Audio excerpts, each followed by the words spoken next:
Mercury, because both surfaces look exactly similar, father and the son, because both have got lot of craters, in fact, because of the meteorite impacts and all. So they look very similar.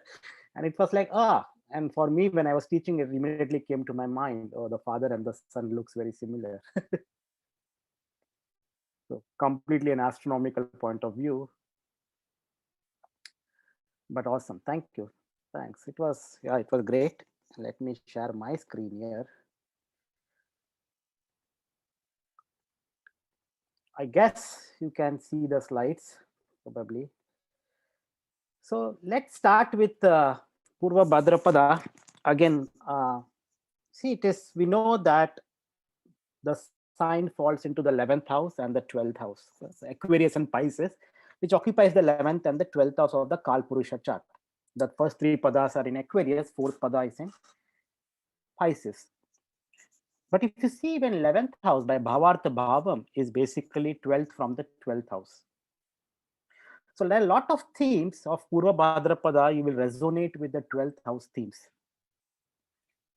Okay, so what are 12th house? If I ask 12th house, maybe, so definitely we'll say themes of moksha, meditation, spirituality, and also do not forget about the opposite houses too. Opposite of 11th and 12th house will fall into the 5th and the 6th house. So again, what is 5th and 6th house? 5th house deals with karma, your Purva Punya karmas, karma with children, karma with subordinates. 6th house deals with routine, struggle, competitors, debt, litigations, all those. So all these themes somehow will play an important part or some association with Purva Bhadrapada, you may be able to compare. The symbol of Purva Bhadrapada is swords and the man with two faces. Now, just with man with two faces, what are the themes that comes to mind? The themes of duality, opposite themes. When you say sword, the sharpness. These people can be very sharp. Sharpness in saying, sharpness in their behavior, sharpness in their attitude, something like that. Now, when they have two faces, they are facing two sides. That means they will be able to understand the pros and cons of a situation very well. So those, just by seeing this image, you can think of those. They will, if given a situation, they may think about both. So they are very good, maybe a planner or something like that, very good planner. But at the same time, sharpness of sword can be there. And something, so associate the qualities of these symbols within real life, and then you can come up with the qualities of this nakshatra. And I have seen personally in my own experience, very good planner. I feel very good resonated with people with Purva Bhadrapada because they think in both ways, which is also again Mercury, which Evji was mentioning. The knowledge, the thing is Sama. And if you see, the day of Mercury is Wednesday, which exactly falls in the middle of the week. Sunday, Monday, Tuesday, 3 days.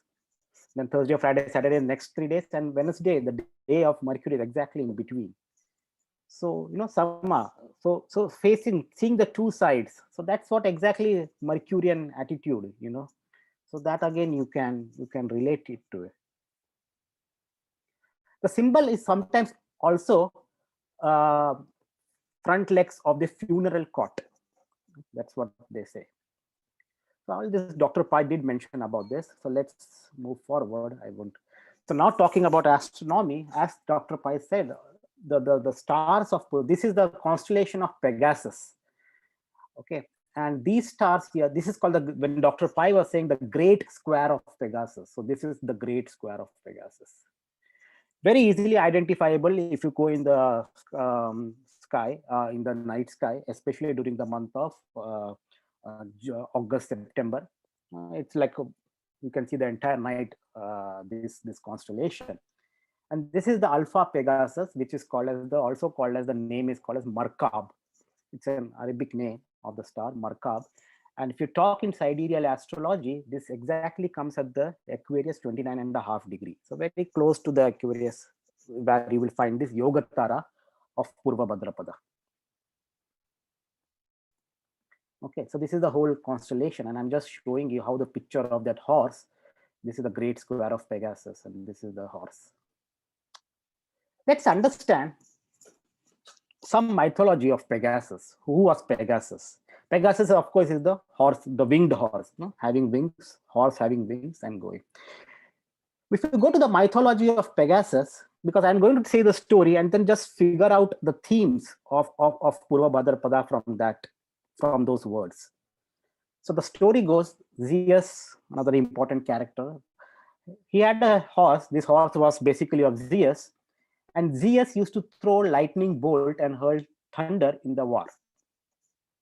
Okay, and this horse was very loyal to Zeus, and Zeus was so amazed or so happy with this horse that he placed this horse in the sky. That's one story, goes like that.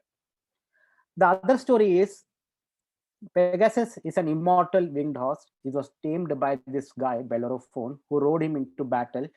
And his what battle he was going? Fire breathing, to kill that demon of fire breathing chimera. Anyway, they won the battle. So Bellerophon was very happy. And but the Pegasus was like, he used to ride on Pegasus, but the Pegasus threw him away.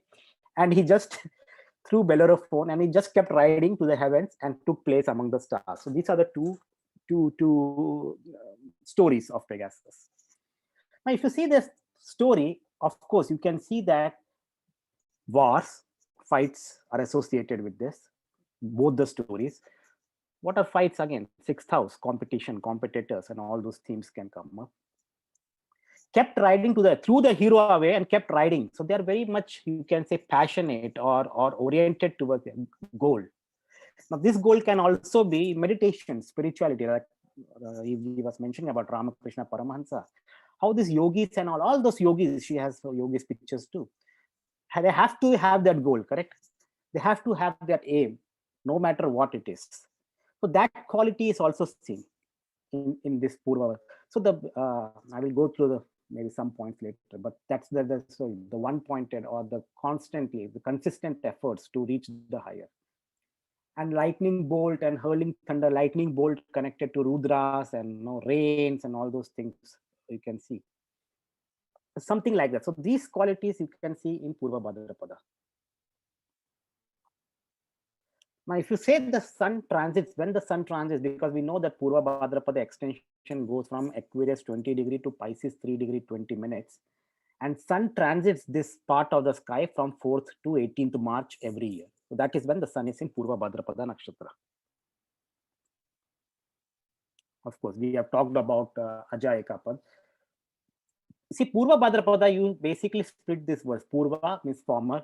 Bhadra has got different meanings in Sanskrit. Some says blessed, some says auspicious, some says fortunate, prosperous, happy, good, gracious, beautiful, pleasant. There are many meanings. Bhadra.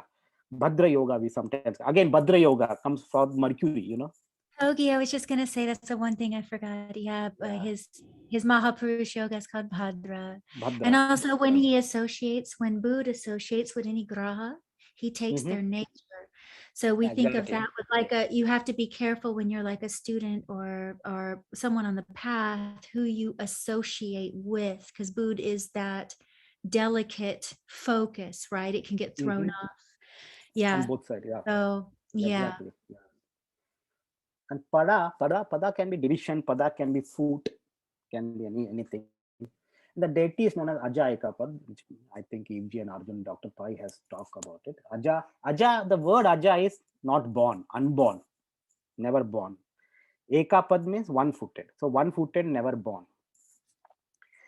I tried to find a lot of stories about him in Vedic, but I was hardly able to find something about where his origin was, from which, but I was unable to find it. But anyway, this is a picture.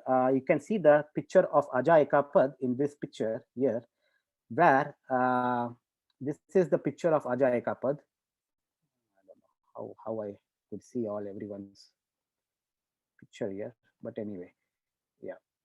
Aja Ekapad, this is the photo of Aja Ekapad at what? At this temple. There is an Ekapad Bhairav. It is called in the 64 Jogini temple is in Orissa, Hirapur. This is my own picture actually. I did go, when did I go? 1.5 years back, something like that. But due to COVID, they were not allowing inside. So I could only take pictures from outside. So, and they have the 64 Jogini temple, the 64 yoginis photo.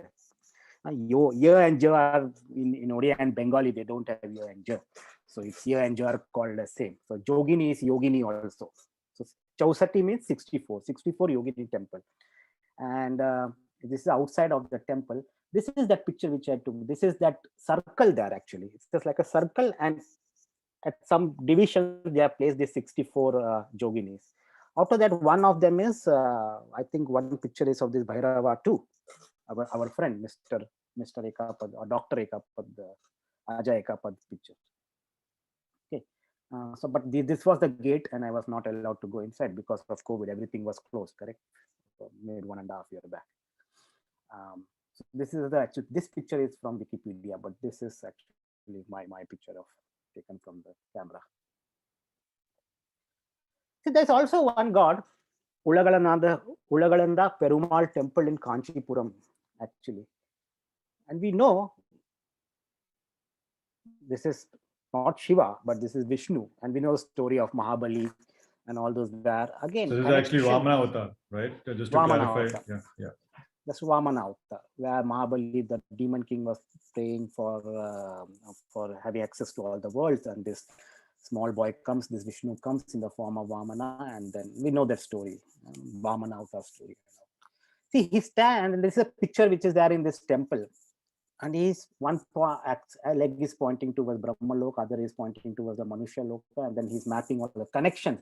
I think you talked about the connections and all. So basically, it's what he's doing. He's connecting all the worlds, basically, standing on one leg.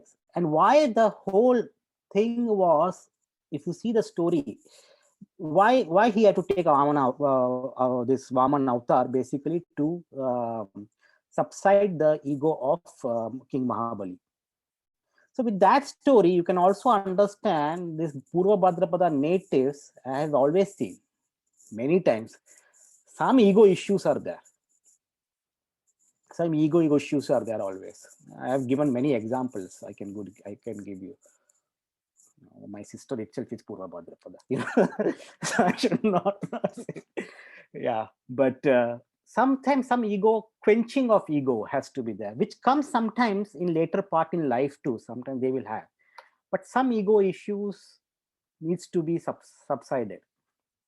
That's one thing which I have seen, and this is a story which shows by this Vamana avatar too. So some connection with that is required.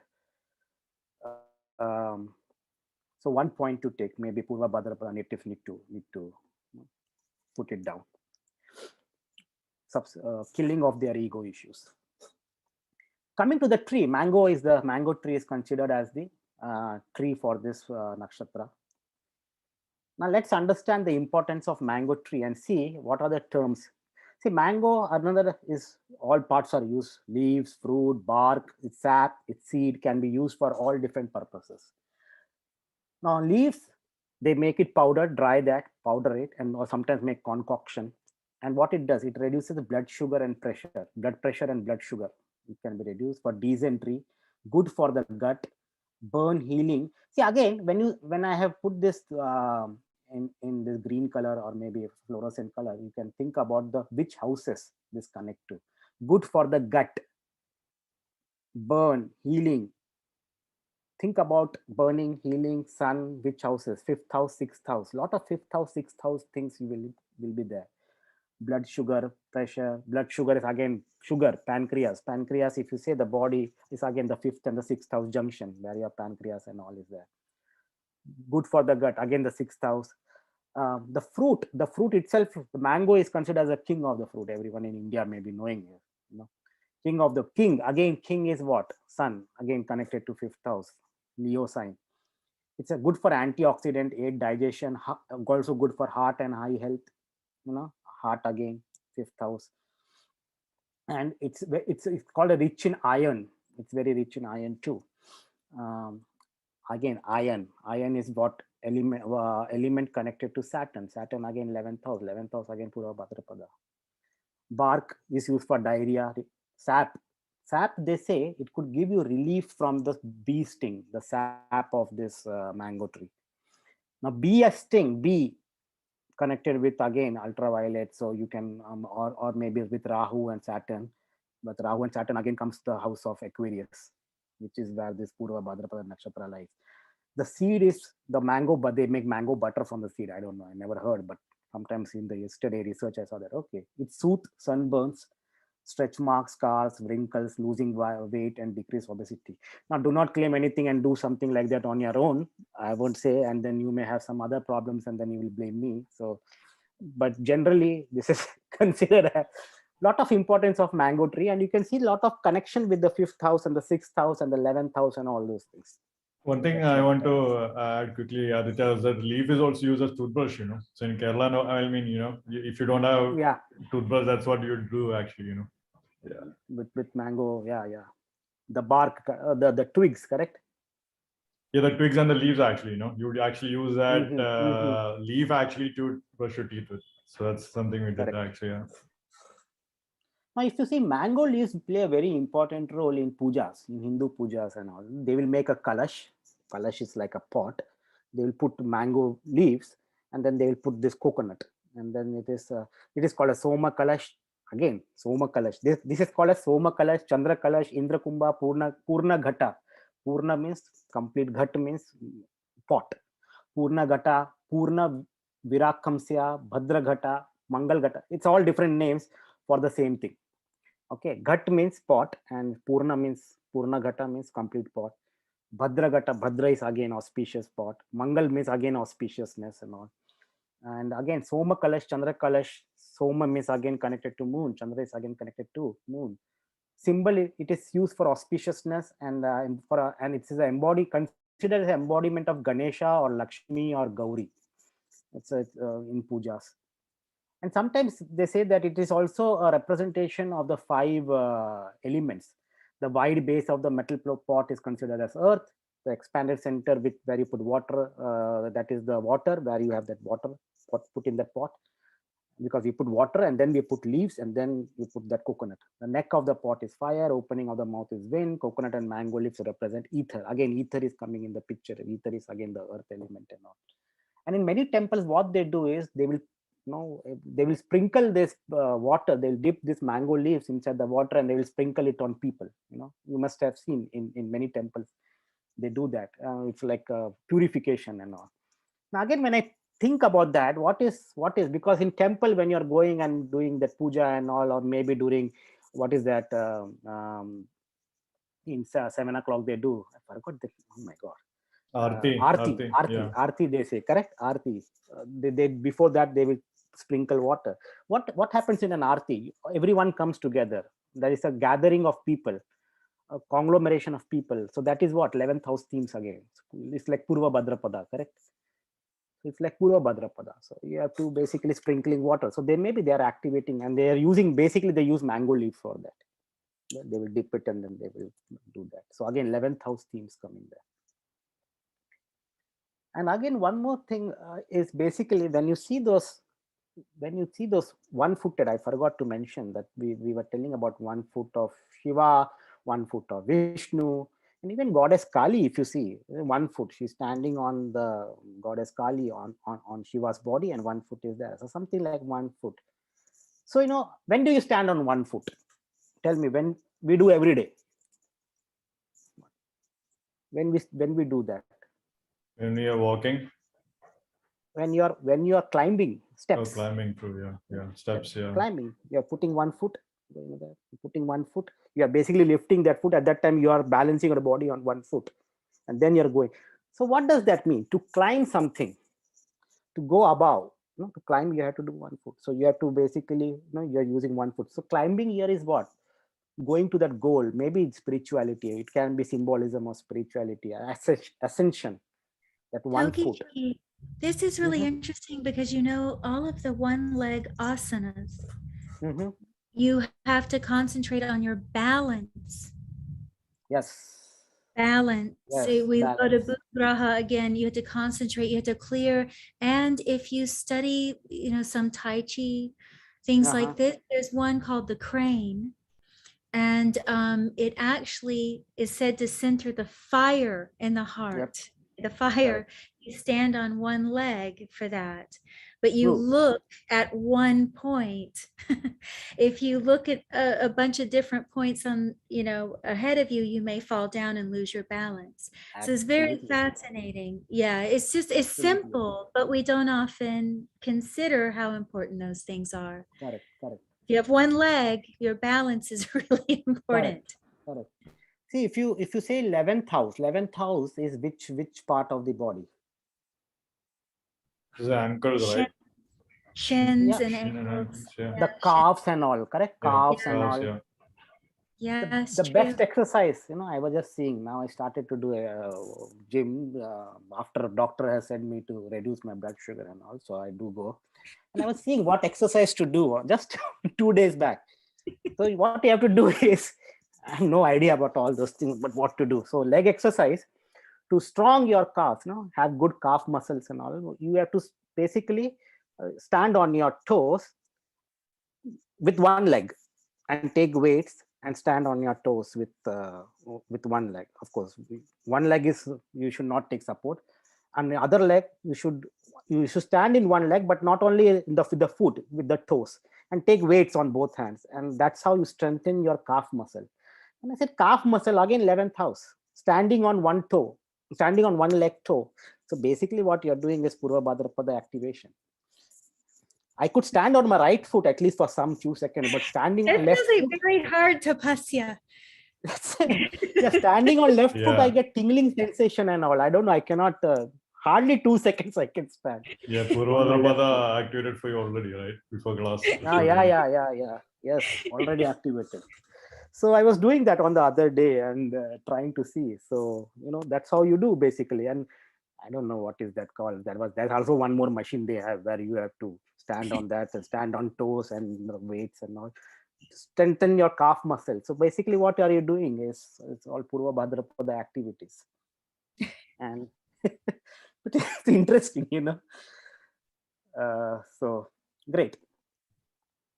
And Purva Bhadrapada, of course, the planetary rulers, Rashi Lord, Nakshatra Lord, Navamsha Lord, we have in the Navamsha degree, it is Aries, Taurus, Gemini, and Cancer. And of course, the first 3 padas are in Aquarius, so Saturn. It's a Jupiter Nakshatra, so the Nakshatra Lord is Jupiter in all that. And the first is Aries, so Mars, Venus, Mercury, Moon. So mostly the planets which here associated is basically Saturn and Jupiter. Saturn is for what? Hard work, struggle, efforts, one single pointed concentration. And Jupiter is for what? Religion, philosophy, spirituality, meditation, all the 12th house themes. So exactly that combination, what does these rishis are doing? Doing hard tapasya. Tapasya for what? To reach meditation. Hard tapasya. Hard is for what? Saturn. So that's the combination they are doing. And of course, with different padas have got different energies in it, but mainly Saturn, Jupiter energy. And I think this all was mentioned by EG and Dr. Pai. What is good for, its eye is missing, but that's okay. What is good for all people? What is good for all gods? I think, what is good for all people, just remove the I, right? Remove the I or ego. That is the best good for all, everything, right? Maybe what is good for all people? Yeah, remove the I. Maybe that can be, yeah. And support the entire world. So this is already mentioned, so I won't go here. But of course, Purushartha is Artha, Gana is Manushya, Trimurti, as E.G. mentioned, it's a Brahma Nakshatra actually, because the Trimurti associated with is Brahma. Animal is male lion and bird is Avoset. There is one more bird, very strange bird about this guy, our Mr. Flamingos. They like to always stand in one leg, and scientists are basically understanding why they do that. What is the reason? They say that they do it because that helps them to conserve energy, like stop their leg from the muscle fatigue. So once their leg is tired, they can do that for the other leg. So like that, they try to adjust it. Okay, and they say that ducks, swan, and geese too do all this. So it's a balancing of energies again. With this, there is one thing I want to add here. There is a dance form called as flamenco dancing actually. So I think we must have seen flamenco dancers, So in flamenco dances, what is interesting is that the older the dancer, the older the lady who's dancing, the more stronger her performance supposed to be. So basically, the more shakti she carries, that kind of thing. It's one of those very interesting thing you see. So it's literally called as flamingo dancing, literally, and you have to become like a flamingo kind of thing that a lot, So it's very interesting also. Yeah. Correct. Interesting. So this is what, see, we also become flamingos when we walk on the steps, Now that I remember, in the gym, there is one more instrument that we have to walk steps, I don't know what is that called. What is Elliptical, that? right? That machine Is it goes. elliptical? Something. Yeah. I don't know what. Half the names I don't know. Half the names I'm trying to see where the screw goes and what to do in that, how to Let's do have it. a Nakshatra gym class with Laddu Baba. Yes, from Laddus to gym now, Yes. Yeah. So, but from past 2 days, I have just skipped it. I said I cannot do it because there's so much of things to do. But that's what you do basically. Yeah? All those Purva Bhadrapada energy actually, flamingo dancing. So basically that's what. So essential. Sometimes these people, they claim that this helped them to have less energy expenditure so that they could run fast and all, they people say. But some scientists say that that's not the reason, but because this flamingo stand in one leg for conservation of energy, something like that. Of course, this was there many times. So this is Rishi is meditating on one leg and all. So maybe if you want to do some asanas, maybe spiritual practices, stand in one leg and start do. Maybe that will Gigi, help what you are to some do. good yogasanas with one leg? You see, we shouldn't do that because someone may try and hurt themselves. But still, I'm very, very serious, but and I myself, I have to really say, I stick to very simple asanas, and I don't try to memorize all of them. I stick to the ones that just work simplistically and perfect those. So if any one of you are interested in asanas, I would recommend picking like even Surya Namaskar, if you can even master that. I know everyone is always, there's something like, what do you call it? Like greed that comes into knowledge, where you have to know everything or consume everything, and actually it becomes a real distracting, it's like almost like a diversion to what the original goal was. So even if you can do Surya Namaskar perfectly, even if you can do that, even if you can do 2 or 3 asanas perfectly, I think. I would still encourage No, people. Go ahead, Aditya. No, I will say, if is conservative, I will give you one asana, Sure. which anyone can do. Sure. Anyone can do is basically go down, climb the steps every now and then, come down. Hey, you're doing what? One leg you're doing, correct? That's what one asana. I think we should listen to Togiji unless the person has knee problems. So guys, be careful. Right. Well, I would still encourage the balance thing, right? So trying to improve your balance, at least encouragement on that front, I would encourage. You could stand on, I think only asana I know one leg is Vrikshasana, the tree pose, right? That's the only thing I know. Maybe that I would encourage though, but of course you'll fall down initially. So, if the person has any ankle injury or Yeah. this is the thing with asanas, is that they are I believe if you even have one that is conducive to your meditation, that's the most important. Yeah, that's honestly, right, yeah. that is most important. But for your physical health, Surya Namaskar, if you can have a guide, have a guide, please. Don't just go do it now, or going up like multiple stairs like Rocky or something, Do it everything in moderation. That's all. Yes, I think that's our big theme here with Purva Bhadrapada, is bringing everything back to the center, moderation, balance. Yeah. No, the other exercise which they taught me was what is that? You have to, in school day, I used to do always put your ears and then what is that? Ups and downs. Ganapati's thing, right? What's it called? Yeah. What is that called? You have to do kneel down and. Say again. Yeah, Toppukarnam. No, that's one exercise also here, man. People do with weights, they do. Of course, they don't do this, but they sit up and down.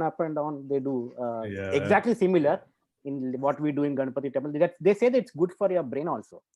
That exercise, that's good for brain when you do that. Of course, it's like make your thighs parallel to the ground and then again go up and do like this. what is that called? Sit-ups? No, sit-ups. Yeah, sit-ups actually. Yeah, Sit-ups, sit-ups. correct? Yeah. Yeah, sit-ups they call. But the other version is to stand on their toes and then do. You know? And if you want to do it, another take some weight also and then do it. So these are all some techniques I'm learning. So good for me, I guess. Okay. Again, when you're standing on toes, what you're doing? Calf muscles again. Pressure on your legs. So I'm doing a lot of asanas these days, you can say. Okay, anyway. Talking about, I'm an astronomer, so definitely Markov star is the main star of great square of Pegasus. And if you see this star, they say that it has finished its hydrogen fuel. And it is undergoing a transformation. It is undergoing from its normal stage to its death stage. So there's a transformation. And the type of deity which we have for this nakshatra is also Ajayakapada, Rudra, transformation. So some transformation theme is even seen in this physical star. Of course, rotational velocity, distance, and all, that's all physics definition. But even astronomically, the star has finished its fuel and undergoing next stage. So it's almost like dying now. Okay, maybe going to moksha level. Again, the same phenomena. Of course, now, talking about some personalities. Moon in Purva Bhadrapada, I think Evji has mentioned this, so I won't go much in detail about this. Our friend, Mr. Einstein. Yeah. So you see, Einstein has got sun in Purva Bhadrapada because he was born, I think he was born on 14th March. 14th March, yeah, there it is, 1879. 14 March 1879. Now apparently his sun is in Purva Bhadrapada. Now when you say his sun is what? Karaka of father. Now his father was Hermann Einstein. And what did his father do? His father was from 1847 to 1902. He was working in Munich, his father, and it was this Einstein family used to work in, at that time DC current was coming up. So they were the one who bought the electricity with working with selling dynamo, selling all those to bring electricity in Munich. And it is said that in 1885, Oktoberfest, a famous German festival, where people go and drink a lot of beer, you get Oktoberfest that's what you get. And they have nice glasses. I never like, I did go when I was in Ohio. I never liked that beer, but the glass was of plastic and shoe shape, again, leg shape. It's like shoe shaped glass. I used to have that, but now I don't know. I threw it away when I was transferring, basically. But again, shoe shape, it was good. Oktoberfest. They celebrate year two in many parts in the US. But in Oktoberfest, he bought the DC lights. First time the direct current lights was there. So why am I saying lights? Purva Bhadrapada. Sun is in Purva Bhadrapada. What is Purva Bhadrapada? Lights, striking bolt of light, electricity. So these themes may be strong, maybe career-wise and all, electricity, lightning strikes, lightning bolt. So all those things are connected with this Purva Bhadrapada Nakshatra. And you can see how this theme played in his father's chart. I'm not talking about Einstein himself, but Einstein's father. The other thing, everyone may be knowing Abby and Brittany Hensel, American conjoined twins. Birth date, if you say March 7th, 1990. March 7th means Sun is in Purva Bhadrapada. Okay, March, because Sun transits from where? March 4th to March 18th. And conjoined twins, basically. And they also apparently have Venus, Mars, and Saturn in Uttarashada. I was thinking why they have this double personalities. So I just typed some name, famous this conjoined twins, and this I think this name came out, and they said they have something in Purva Bhadrapada, and yes, their son was in Purva Bhadrapada, but they also have strong Uttarashada too, and I think they're still surviving. I guess I think the operation was successful enough, but you can see the conjoined twins. Who is this guy? VK Sethi. Anyone knows?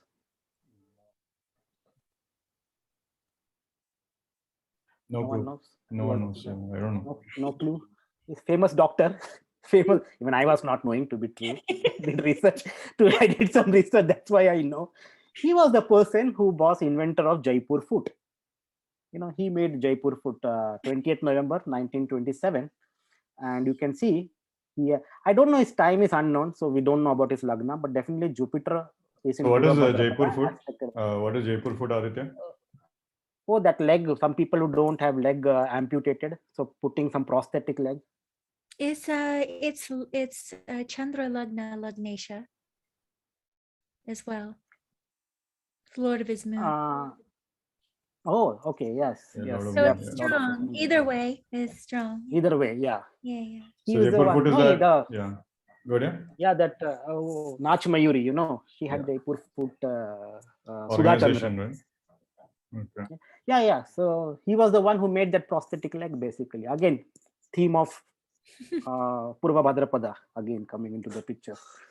Born in 20th November, Varanasi. And he was a doctor, and his craftsman was Ramachandra Sharma. And I think he designed it in 1969, sometimes 1969 he made that, and it became very famous. You can see how many people would have benefited with that. Kogiji, that's an interesting chart because that's also his daughter Karaka, and daughter Karaka is linked with wealth. A lot of Oh, people don't yes. use it. Actually is linked with wealth, yeah, classically. Hmm. So He must have made wealth. interesting chart. Yeah, interesting. Because it's in PKCP. So I don't. Meena Rashi too is feet. And Yeah, you got the exactly. Purva Bhadrapada, and you've got, it's very fascinating. And Jupiter in his own sign, in his own nakshatra. Yeah, it's interesting. Interesting. Yeah. See, I never knew this. I just see, okay, Purva Bhadrapada, okay, this theme should be there. Okay. So Jaipur foot has to be there. Let's see who is then Jaipur. And apparently I get all those. So many nakshatras I do like that. So that shows how astrology, and that should be the way to study, rather than having a theme and then looking forward and saying, oh, this theme and all this. Have that nakshatra and theme, and can you find out some things like that? Otherwise, even I was not knowing who was PK Sethi and all. But apparently it was like, okay, he was the one who made Jaipur food. Festivals. Oh my God. How can I forget? Time to eat now. So Purva Bhadrapada, of course, we did talk about Mahashivratri too in Shatabisha, but sometimes, Hindu festivals can go back and forth. And I was just trying to see which all dates fits into Mahashivratri. So sometimes Mahashivratri can come when the sun is transiting Purva Bhadrapada. So that's what all these dates are. And again, connected with Rudra and all. So no doubt to again mention that. Connected with Shiva and Rudra. Other thing was Holi. Dr. Pai also mentioned about Holi. Holi sun transits Purva. So the Holi also dates many times will fall when the sun is transiting Purva Bhadrapada. Okay. So Holi, festival of color, you can understand. And Dr. Pai also mentioned that they burn this fire thing in some parts of India. Oh my God, that was my favorite. When I was a kid, in our society, what they used to do is they will burn this, Holi and all. And this woman from the society, they will come and then they will bring all these coconuts and all. And what they will do, as we were kids, so we were in charge of breaking that coconuts. Half the coconut we should throw in that fire, and half the coconut as prasad we have to give. So me and my friends, what we will do is we will not throw completely in the fire. We'll just throw that. Okay, fine. She's happy that it is gone in the fire. After she goes, we will take that coconut and eat. So that was kids, what we do basically. So we used to do all those.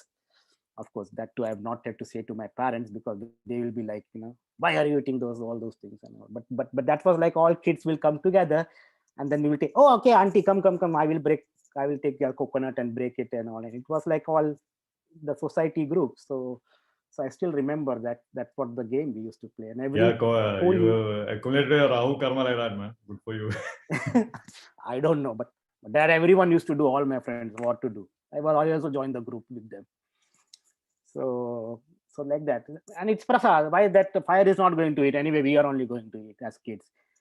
Brahman, correct? We are doing the Brahman service. So we also should get some dakshina from that. So that was our prasad. And that was like, okay, we get coconut and then we will take all those and then have a good time with friends and all. Eat coconut and all. So such stupid things, when I think back, I actually remember those. Anyway, again, the concept of fire is coming in the picture. You see the pillar of fire, because that's how they do basically. They make a pillar of fire actually. So it's like, again, so lightning strike, pillar of fire, something like, again, fire energy is coming more and more again, as Dr. Pai said, correct? Agni. So some concept of Agni is coming too. And if you say the story of Prahlad too, why this Holi is burned on, because this Hiranyakashipu had her sister Holika. Basically, she had the boon of that she cannot be.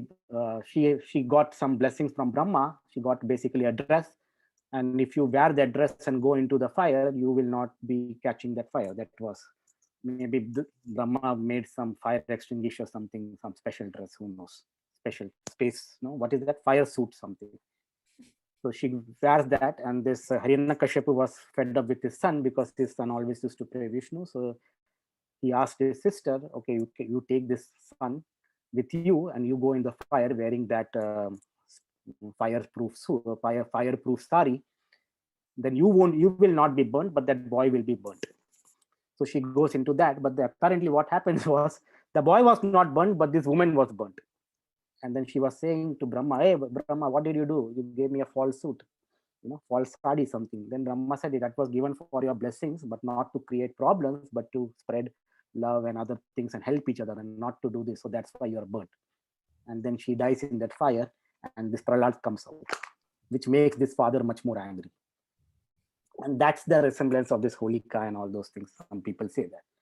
But anyway, the concept of burning of ego, the burning of your negative traits, something like that quality comes into it. But that's how you will reach to the also Togiji, it's interesting because I'm not one to talk about ego or a humkar, because honestly, it's very pure too. It's like, okay, the tree in some way is saying, I am a tree. It can't escape that aham. That's impossible, right?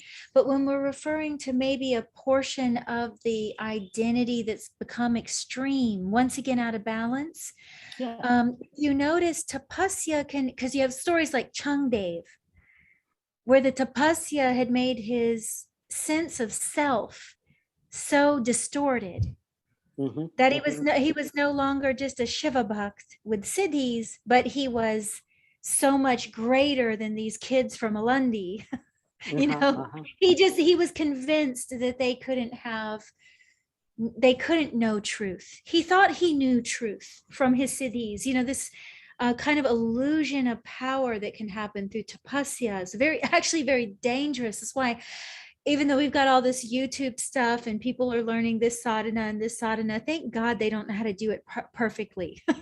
Because actually that's more dangerous. So someone like his sister, she actually had an attainment, and it did produce arrogance. To your point, it actually did produce more arrogance, as opposed to making her, not even making her, but awakening humility. Real spiritual knowledge will awaken humility. It'll awaken it. You don't have to try. That's true. I think if you pretend you have humility, is very dangerous, because that's even more, this modesty, it's like not real humility.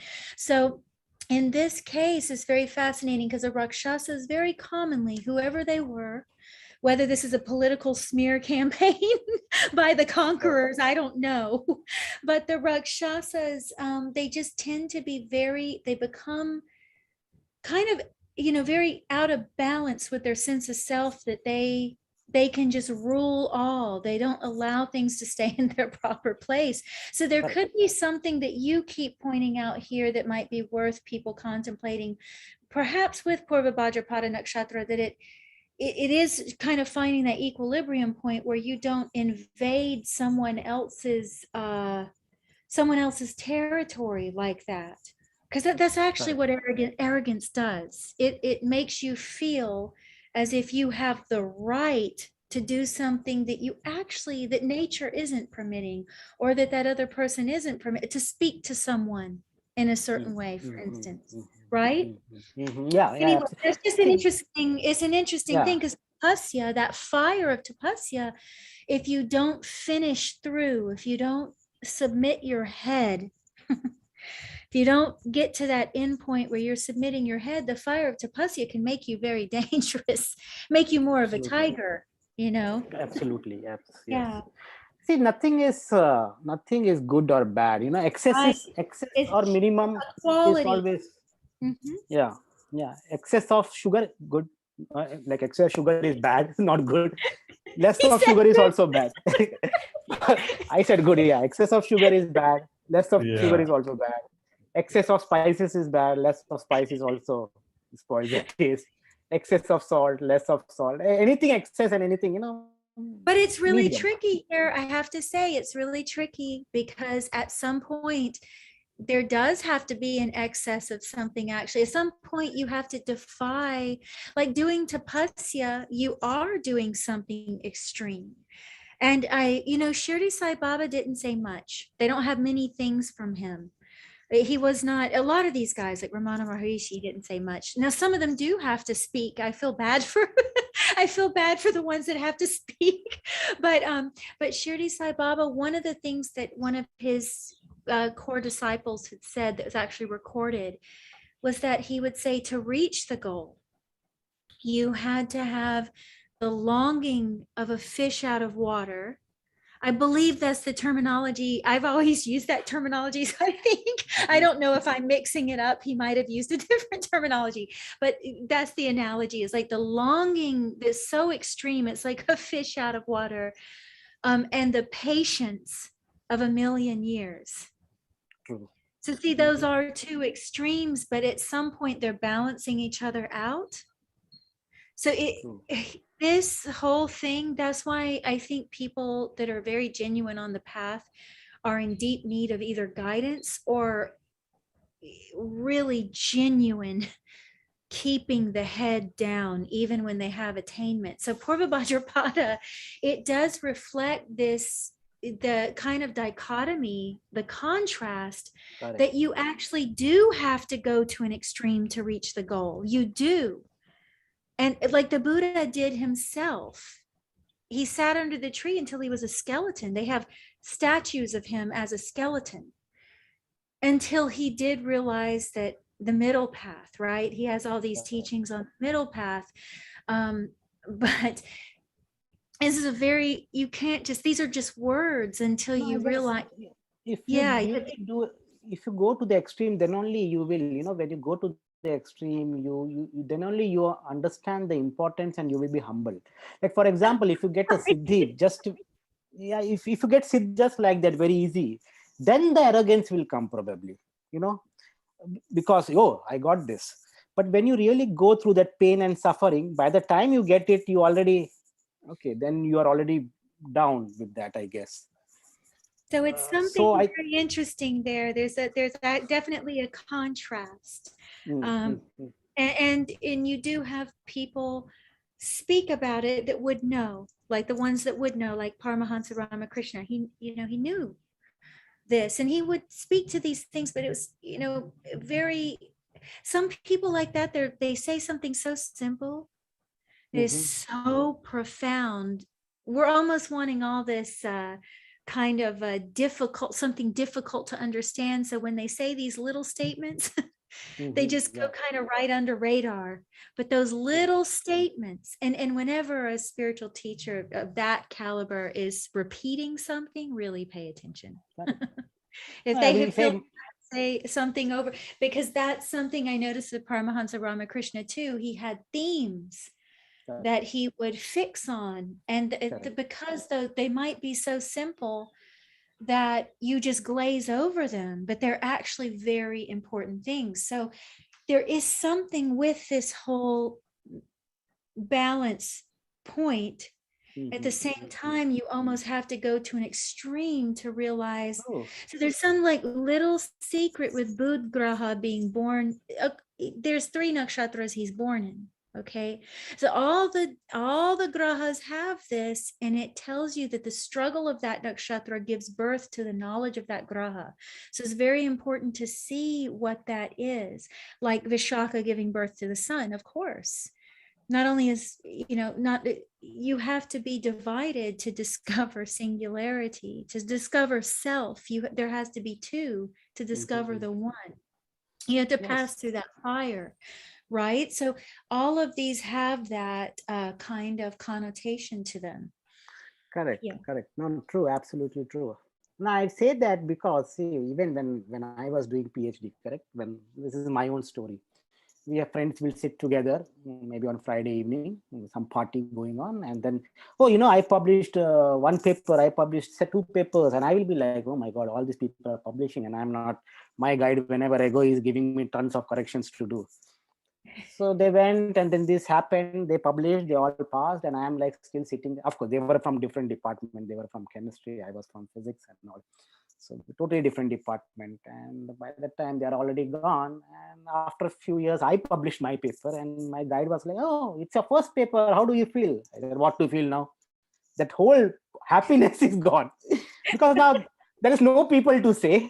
There is no one." At that time, I would also have said, "No, that's some arrogance." I also published. I could have said to my friend, "Now these friends are no more. They are already left. To whom I should say, to what I should say." Now it's like, then I told to my advisor, there was a story that grapes and that fox, that grapes was hanging and the fox was trying and he was not getting those grapes. And finally, what does the fox said? That grapes are sour to taste, and he left away. So finally, now also I realize this is all useless. If you publish also fine, don't publish also fine. No one cares. It's okay. So right things at right time, Yeah. Otherwise, I would also have got a little bit arrogant. Who knows? It's The same goes with All of us. It's, it's true. Natural. Yeah. One thing I thought it was interesting, Aditya, I didn't know the whole Holika and Narasimha connection. So that is interesting, like the Prahlad connection, to be frank. I mean, doesn't happen in my society here. So what I would say though is that it's interesting that, the Narasimha is coming up here as a theme. That is one thing. How Narasimha is also lion and all that. We talked about Narasimha. How Narasimha is also Mars also, which is also Agni, all that, right? So all that is also a very interesting thing from this festival perspective also. Yeah. True. So I think in spirituality, that's why spirituality is tough. Nothing to give you easy. Otherwise, you will be arrogant. And that is true. It has to be you have to, yes, absolutely. Because it can't, first of all, can't be through words. Someone can't tell it to you. They maybe can give you guideposts, but so already that's a difficulty. Information is not the answer. Even if it's helpful. I'm sure if you would have got people asking for why am I not getting siddhis and all those things, people crying and every time. Yeah. And that's an innocent question. It's an innocent question. And anytime anyone asks me that, I don't answer that. I'm not there. I don't have authority of that. I am doing this, I'm doing that for such a long time. Why am I not God getting knows. This? Yeah. Why am I not getting this? Bhagwan Jane. Bhagwan Jane. Yeah, that's what I say to those readings. No, but really, whenever someone comes to me with that, I feel very tender towards, because that's a crisis that they're having very intimately with their relationship with Bhagwan, with truth, reality, whatever you want to call it. That's actually their Samudra Manthan. That's correct. Some little parrot translator, Jyotishi. I think actually this is, I love that we're getting into the Bhadrapadas now and speaking, even about saints and even yogis that attain these siddhis and all of this. There's a big reason why saints don't like Jyotish, as I've often said in our talks. You'll hear real saints, they'll speak against Jyotish. And I was contemplating, recently, Lord Shiva had laid a curse on Jyotish. There's one story that goes this way. Okay, in the Purans there's multiple stories and they always change per Puran, so this is just one story. The rishis that had the gift, the real gift, they were going around and speaking about his intimate life with Parvati and what they were doing in secret. And they were using it as a form of entertainment. And so, Shakti, this whole creation that we're in, the mystery behind it, do you think Shakti would even reveal herself to one of us if we don't have the qualities of Shiva? And who does? So why would she show us anything of her mystery in the first place? But these guys could see something of that mystery. And so Shiva got so irritated that they were speaking about it. and using it in this way that he cursed it to only be half accurate.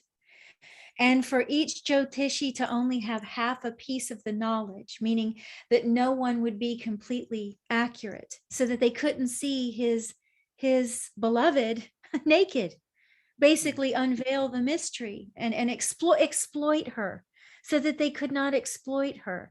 Now, what's interesting about that is this whole thing with, people coming to us and asking those kinds of questions. I really think as Jyotishis is a good place for us to have that humility of going, look, that's, Bhagwan Jani, truly. Like, when you try to answer those, you might be taking the role of God. And that might block your real knowledge of Jyotish, actually. We're not supposed to know everything.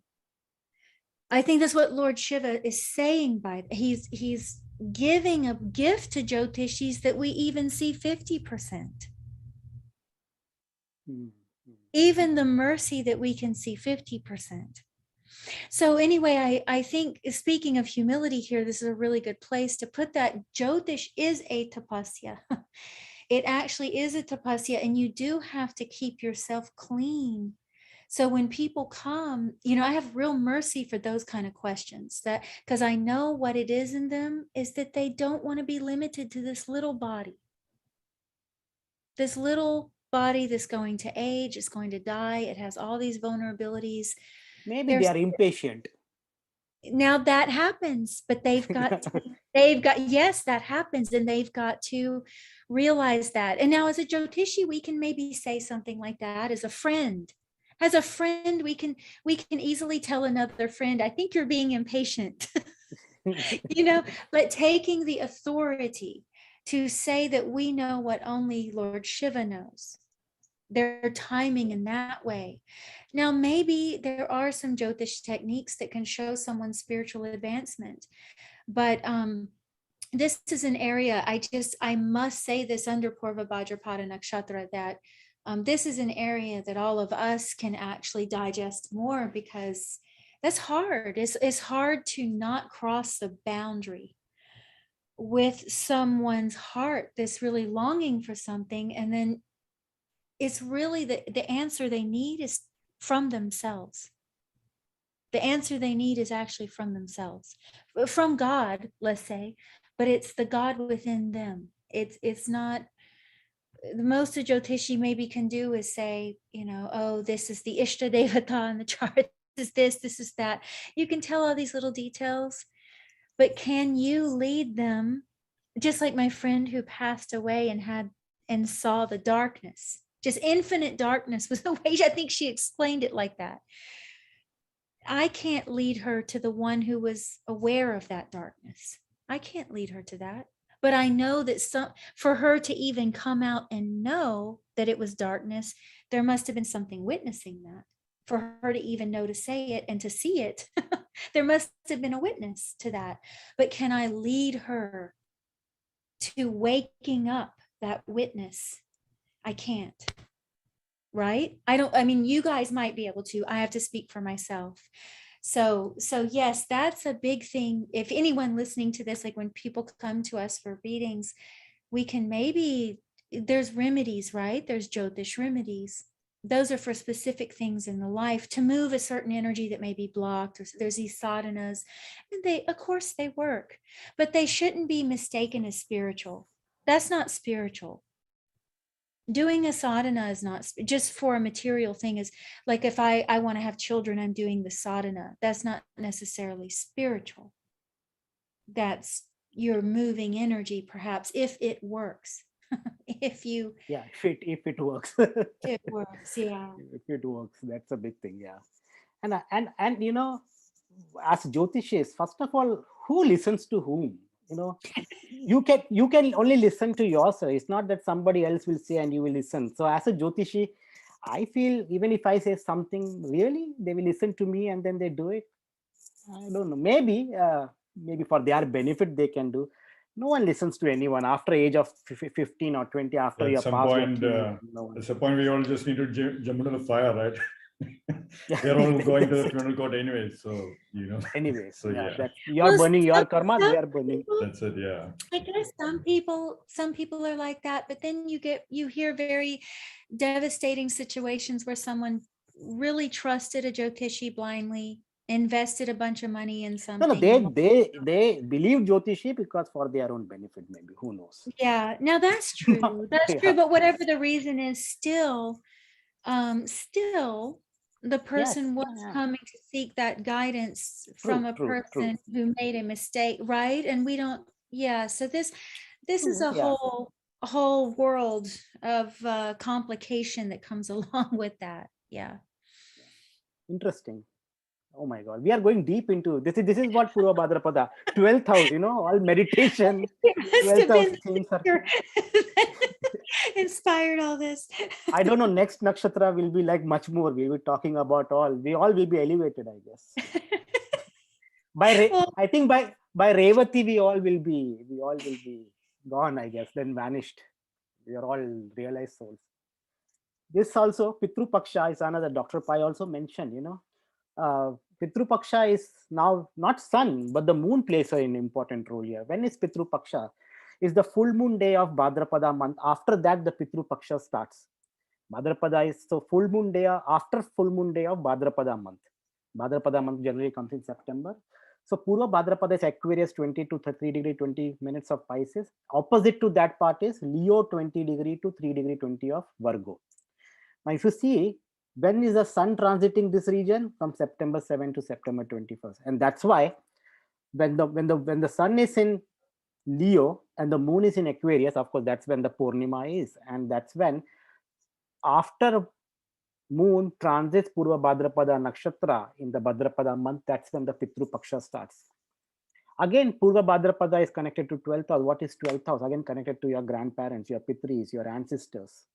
And remember, when the sun is transiting Purva Falguni and Uttara Falguni in this region, Leo 20 to 3 degree 20 minutes of Virgo, it is aspecting Purva Bhadrapada. Basically, sun is aspecting that. The sun is what? Light and all. So basically, what are you doing in Pitru Paksha and all? You're putting light to your ancestors and putting food to you. Food again. Oh my God.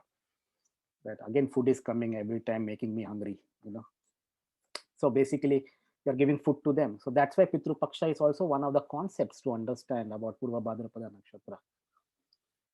So that's again connected. So moon transits. So I always talk about sun transit, but also moon transits of Purva Bhadrapada Nakshatra is also important.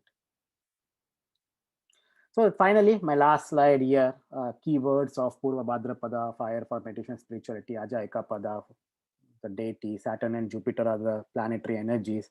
It's 11th and 12th house nakshatra. And also remember to connect with the 5th and 6th house. We discussed about tree of mango and all those and festivals of Mahashivratri, Holi and Pitru Paksha. So some of the keywords for these slides. And finally, so here I was trying to see how much nakshatra videos we have made, So this is our total, right from Ashlesha to here. We have spoken for about 41 hours, 8 minutes and 2 seconds. So probably now I think for Purva Bhadrapada, 3 more hours have completely gone. So maybe 45, 46. I just want to calculate how much we are going to speak. So this is our whole analysis. Karma, right? Yeah, we can show this karma to Chitragupta or not, right? Yeah, we had spoken this much seconds and this many minutes on all that. Yeah. Maybe if any one of us die early, you can come and take this printout and put in his coffin or her coffin, and take that to Chitragupta and all, maybe. Or Sandeep, I can take your published papers and I can take that with you also. Who knows? What did you do? This is what we have done. If they ask, what did you do? This is what we have done. Yeah, great. So let's see. So this is our whole analysis till now. So 2 days it may take for someone to watch continuously the whole video. If you keep on continuously watching each nakshatra. So we are in the making of a new Mahabharata. So let's see where it goes. I think Mahabharata was 92 episodes, correct? Of B.R. Chopra. That's correct, yeah. That was only 92 hours. 9 So hours, this is how many yeah. nakshatra? 3, 4, 5, 6. It's more than that. 24, 41, 2 days, right? 12, Yeah. 14, 15. Wait, 15, 16. Wait, guys, does that mean we haven't done Ashwini through Punarvasu? Yes. Oh, or through God. Okay. Pusha. Pusha. Ashwini through Pusha. Yeah. And we even have Maga done is that, missing here. Oh, We Maga. also- Maga is Wait. missing. Maga. Oh my God. Why Okay. did we skip Maga? I don't know why we skip Maga. Dr. Yeah. Baiji, you're not keeping us in line. I think Dr. Pai and Kapilji already did Maga before. So they discontinued that, you know. Yeah, but I think we can do it again. There's no problem. Yeah. We are making in the Mahabharata league here, so no worries. Yeah. That means we have many karmas, don't worry. That 41 will become 82. Yeah. So 4 continuous days of Nakshatra videos maybe. We can make compile, you know. Yeah. Binge watch We Nakshatra can videos, make- right? Instead of Yeah, Netflix we can TV make series those and all that. and maybe Yeah. we can give to BR Chopra to something new series can be made in Doordarshan channel, you know. Anyway, I think completely 3 hours have gone by now. So now Sandeep is still remaining. So another Mahabharata in making. Yeah. Let's see. Hopefully, let me try to go ahead. Sandeep starts. I will forget it. So I probably will add 2 more points to what. Now, one point which I wanted to make with this nakshatra, which I don't know where I got this information from. Somebody had shared this information with me. Now, this information is very key and it is a part of Hatha Yoga, but it's a very specific part of Hatha Yoga. And this form of yoga is called as Khanda Manda Yoga. I don't know how many of you have heard of this.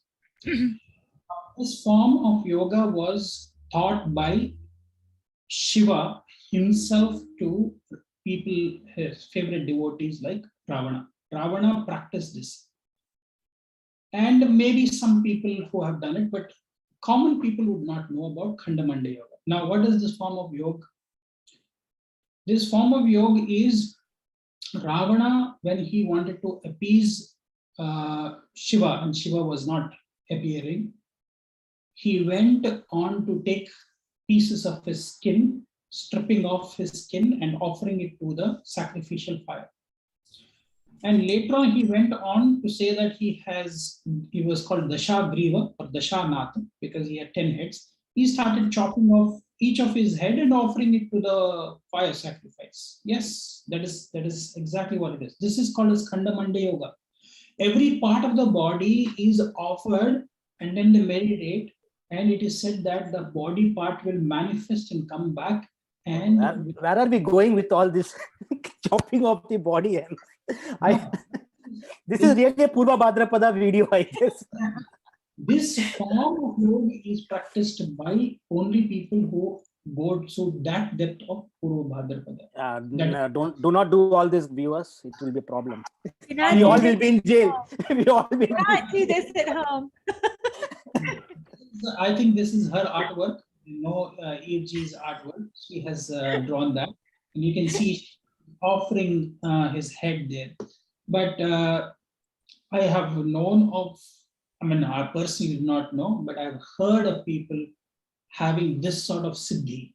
But Shiva himself said, please do not perform this. After Ravana, he has said that this is very, very intense form of tapasya. That is why this is called as the highest form of tapasya that you can do, and it is not for common people. And I think common people like us will not even be able to comprehend this form of tapasya. And this tapasya is connected to Bhadrapada. But Ravana was in, guys, sorry to interrupt you. Ravana was in Treta Yuga, no?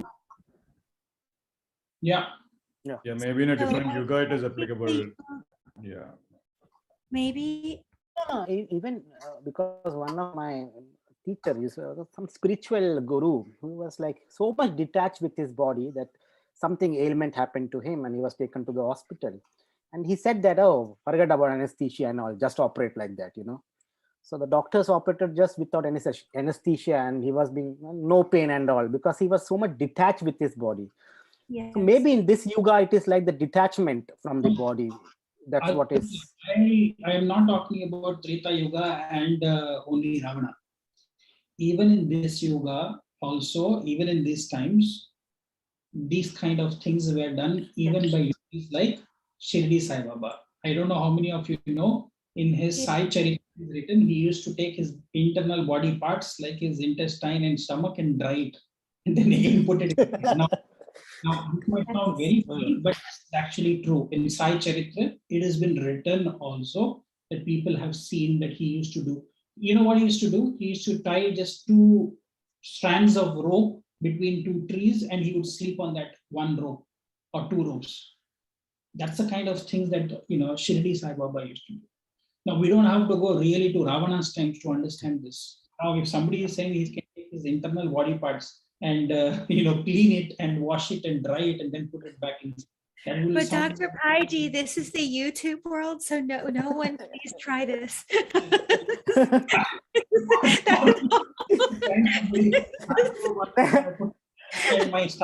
No.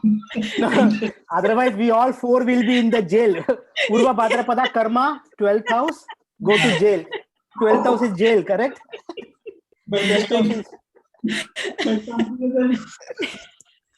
Come out of my mouth, what to do now?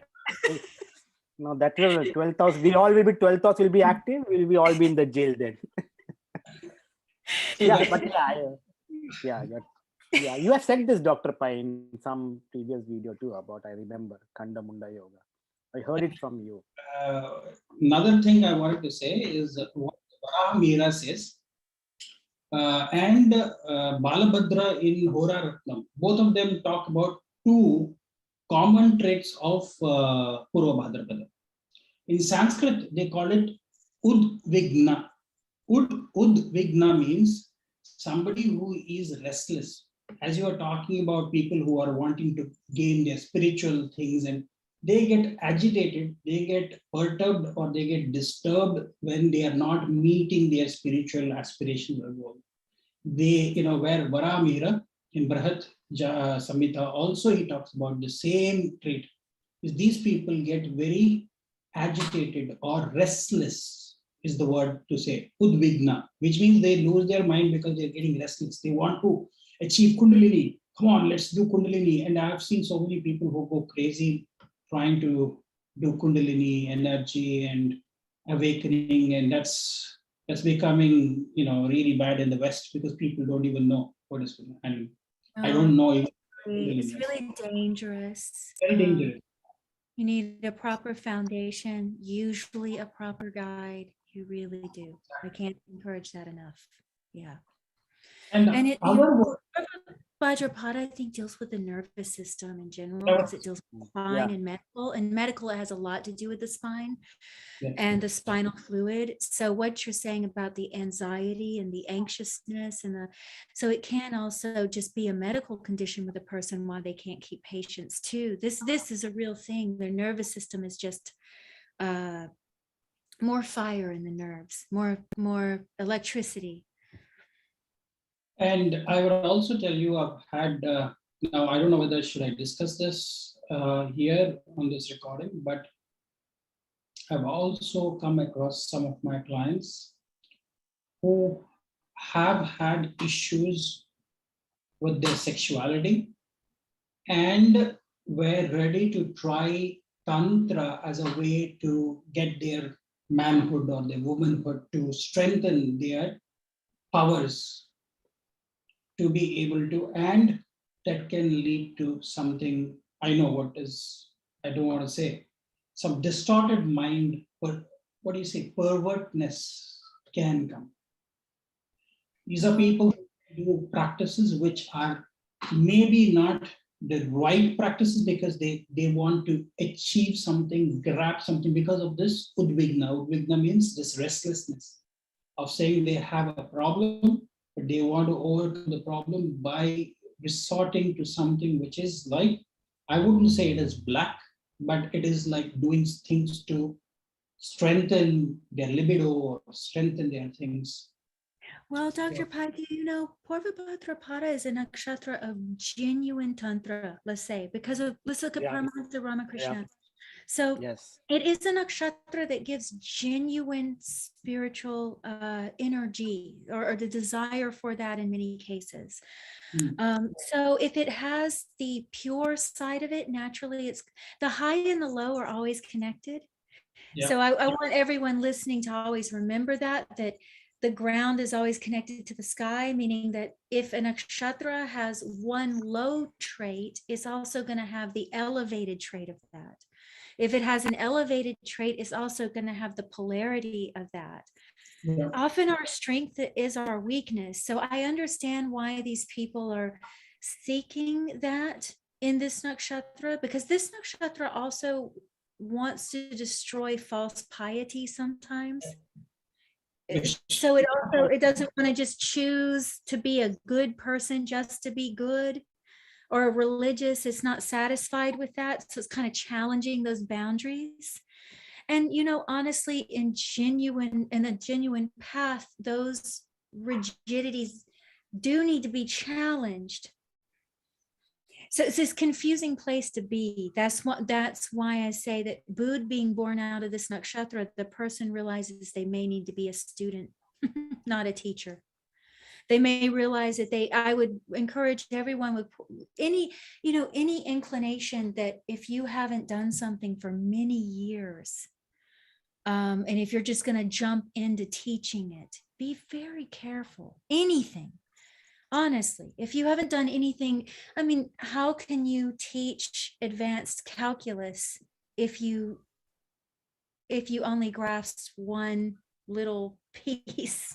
You're going to confuse everyone, right? And you're going to have everyone failing on their exams because they trusted you. And this is just a minor example, but yeah, to your point, Dr. Paiji, this is definitely one of the nakshatras that's drawn to those things. So then naturally with human nature, we're going to have all kinds of people that play with tantra, some in a genuine way, and some if they could just slow themselves down. Once again, this nakshatra is all about slowing down to see where that original disturbance is coming from.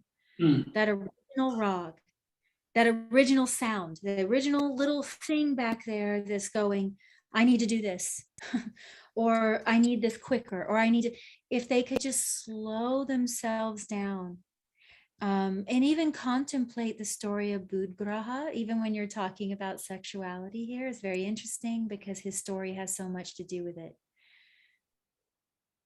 Yeah, absolutely. And there is one thing with one, and there is another thing also, which both of them have said the same word, both Balabhadra in Horaratnam as well as Varahamira. And that word in Sanskrit is called Sri Jita. Sri Jita, which means to be controlled by a woman or a wife or henpecked. But it cannot be said that they are all henpecked. That is wrong to say, all men. But it can also mean, if you look at Ramakrishna Paramahamsa, he took his wife as his teacher and his guru, and he would like to, prostrate in front of her and worship her and do things like he considered her as Kali. Yeah, someone can correct me if I'm wrong, but doesn't he say, if you want to pull me into the world, I'll let you? Yeah. He's very humble. He's like, I'll let you, but I would prefer, I mean, he expresses to her that he expresses himself that he would rather be under the thumb, or he likes to be, it's not the word I'm saying henpecked, but that is what the Sanskrit word says. Wow. And why I'm saying this is, the Ekapada Bhairava always is with 64 yoginis. Yeah. Has to be with a lot of feminine energy. That's when he feels that he is Ekapada. So there might be some connection there. Because why I'm very surprised why both of them are saying that this nakshatra is kind of subservient to a woman. I don't want to use the word that way because it's called, if you want, go and look at a Sanskrit dictionary, Sri Jita is what both of them are saying about this. Sri Jita means actually ruled by a woman or controlled by a woman. You know, Dr. Paiji, some of these, this is a good point. I'm actually glad you said, I was thinking, I was like, okay, so with all these nakshatras, the high and low is there. Okay, Yeah. the potential. So we've got someone like Paramahansa Ramakrishna worshiping Mother Kali and being under her foot, you know?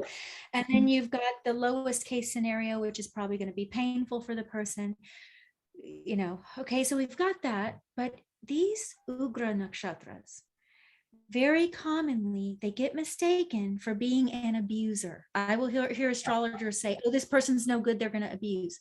To be honest, they're more likely to get abused. Yes. If you talk to them about their childhood, very commonly those people have gone through abuse, or they are more common to be on the receiving end. Yeah. I actually, just like Mars in the seventh, I've had people say, oh, you're going to abuse your partner. And I look at it's more common. I take statistics because I don't just go off of belief. It's more common for that person to get abused than to abuse. Okay. I'm just saying, I'm not trying to scare people, please, guys, but I'm saying be careful when you're thinking you're looking at Purva Bhadra and oh, this person's going to have a temper. Sometimes they're very laid back and they get a person with the temper. Yeah. Now it can be opposite, and I hate to say it, but it is different in male and female horoscopes too. Very commonly it is. I'm not saying that always that's the case, please, guys. But in many cases, some nakshatras that are easier for females, or let's say feminine energy. If the person is in a male body, but they identify feminine, they may have easier time with the nakshatras that females have an easier time with, and a harder time with the nakshatras that male energy has a hard time with. You will see this. So Purva Bhadrapada is one of those that does seem to be very different for females than it does for males. Yeah, because there is Sri Jataka and Purusha Jataka that has to be studied differently, as you say. Yes. Anyway, I don't want to hold back more because I know Santi. The other part which Dr. Pai you mentioned about that whoever that girl was walking on that ceiling parapet, you know, and some, especially if you see those stories, not stories, but the facts, when the energy dissipation happens, it's always in the form of many times seen this in the form of lightning strike and all. Yeah. Cylindrical shape, lightning strike. I don't know what is the similarity of that. And in physics, we have cylindrical coordinates, or the spherical coordinates is one coordinate we use. Cylindrical is another famous. You know, it has got a symmetry basically, and these are all in the form of like cylindrical shape, not cylindrical exactly, but elongated something. Even if a tube light, if you see, tube light is kept horizontal, but you put vertical, again the energy is like that, cylindrical shape. And of course, the working of tube light and all, we know all those charges and all happening inside. And it's very strange. And yeah, those few examples like that, I've also seen energy dissipation in the form of my own personal experiences and all. You can cylindrical shape dissipation of energy and all. So I don't know what it is not. But yeah, so dissipation of energy through cylindrical shape. Yeah. You can also ask Kapil Raj. He was also there and he was like, oh, what is this? And I also don't know what is this. Don't worry. Eat laddus. Yeah. On the lighter side, when you were talking about, what kind of asanas to do, the only asana which came to my mind was, Bhangrasana. Bhangra dancing is like on 1 feet you dance. 1 feet, yes. Yeah, yes. On 1 feet. The other thing that I also observed is people with Pura Bhadrapada they love skateboarding, because skateboarding is always on 1 feet. You're balancing on 1 feet and the other feet is, kind of. So all of those activities where you tend to stand on more than 1 feet and 1 feet activities, I think would definitely be connected. Oh, yes. And Bhangra is what? They put hands also like this. It's like, projection, the two projections which we see from Ajay Kapag. It's like that hands. This way, it is like a trishul, right? Sure, yeah. Between your head and you are like, it's a trishul. It's standing on 1 feet. It's like this, correct? See this? This is like our Bhangra. Yeah, Bhangra, right? Two hands are the Brahma Vishnu, right? Yeah. And yeah, Shiva Brahma is in the middle, Vishnu right? doing. Yeah. And Shiva is doing Bhangra, maybe, who knows? Yeah, maybe. Shiva. Yes. Yeah. It's interesting. Okay, let's go Sandeep, otherwise we will start doing Bhangra now. Yeah. Well, so no, this was very, of course, a very intellectually charged talk so far, right? So Dr. Pai gave us a lot of brilliant points. UG also added a lot of brilliant points. Aditya also shared a lot of insights and all that. Now, one thing I want to do is that I see what I want to share. A lot of thing was already scattered, so I just want to add a level to pull here and there and just add to it actually. One thing which Dr. Pai talked about and which Aditya was talking about was light pillar thing actually. Dr. Pai talked about how Shiva became a light pillar and how Vishnu went down and Brahma went top, and all that story is there. Now, if you simply, and I think he briefly mentioned about how this can also be connected with the Ekapada and all that. Now, in my opinion, light pillar, if you look at the word Jyotirlinga, that is also light and linga is pillar, right? So that's Jyotirlinga. So you can actually link the Jyotirlinga with light pillar or Purva Bhadrapada Nakshatra very easily. In fact, one of the very interesting Jyotirlinga linked with Aquarius sign, they say is Kedarnath actually. So Kedarnath was interestingly protected by a rock which came along the way, and the whole temple was protected. The pathway got destroyed, but the whole temple was protected, right? So it's a very unique thing kind of thing. So, usually with Purva Bhadrapada Nakshatra, I usually encourage these natives definitely for them to visit all the 12 Jyotirlingas in this lifetime. So usually there are 12 Jyotirlingas spread across India. Now, of course, there are debates about which temple is becoming Jyotirlinga and all that. So of course, if you're a temple a trust person or whatnot, you're trying to increase the flow or income to the temple so that you can do whatever you want with the money. But then if that be the case, then yeah, go ahead. This reminds me of during sexual intercourse, especially Right. the phallus, right. the erect penis and all. Right. It's like, I don't know, energy flow.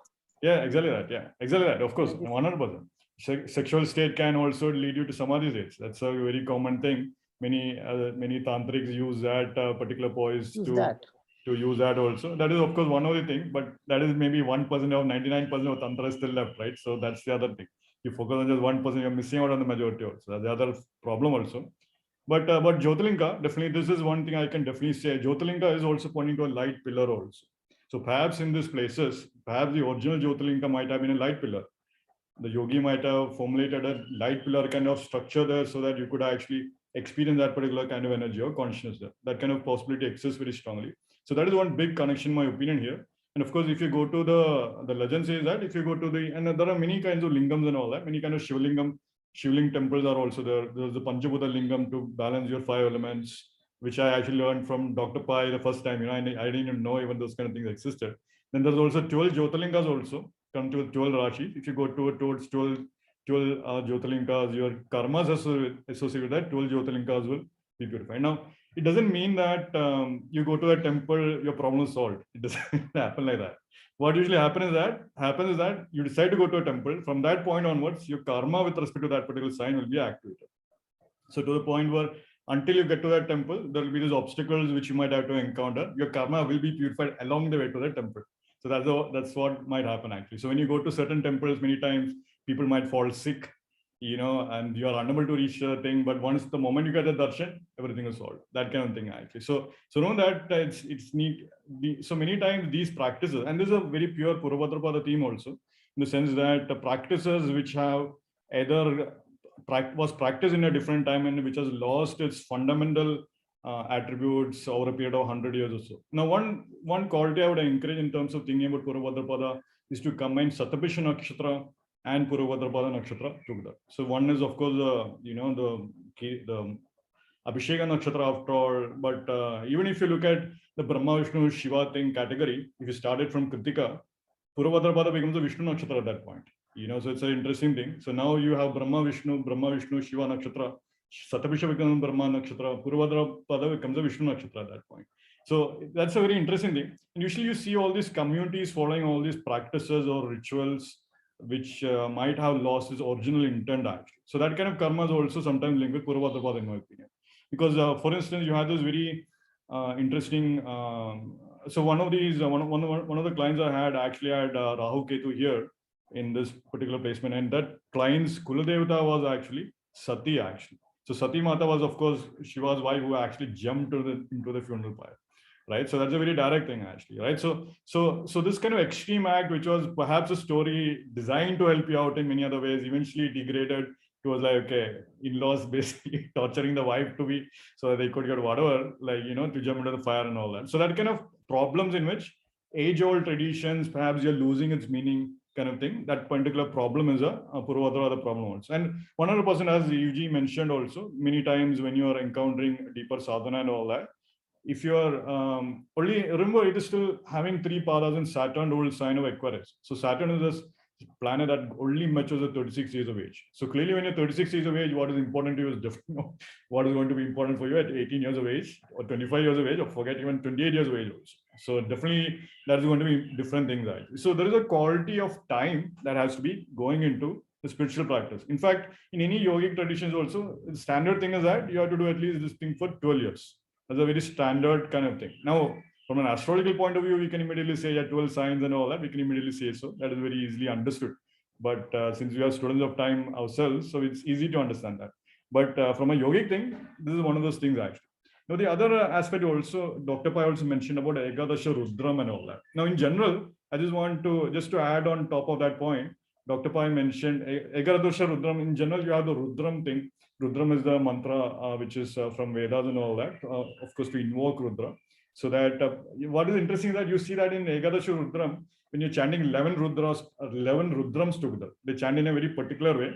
So Rudram Namakam and Rudram Chamakam, right? So Chamakam is what we are asking Rudra to, Namakam is you're invoking the names of Rudras. Rudra is that, Rudra this and all that. That is Namakam.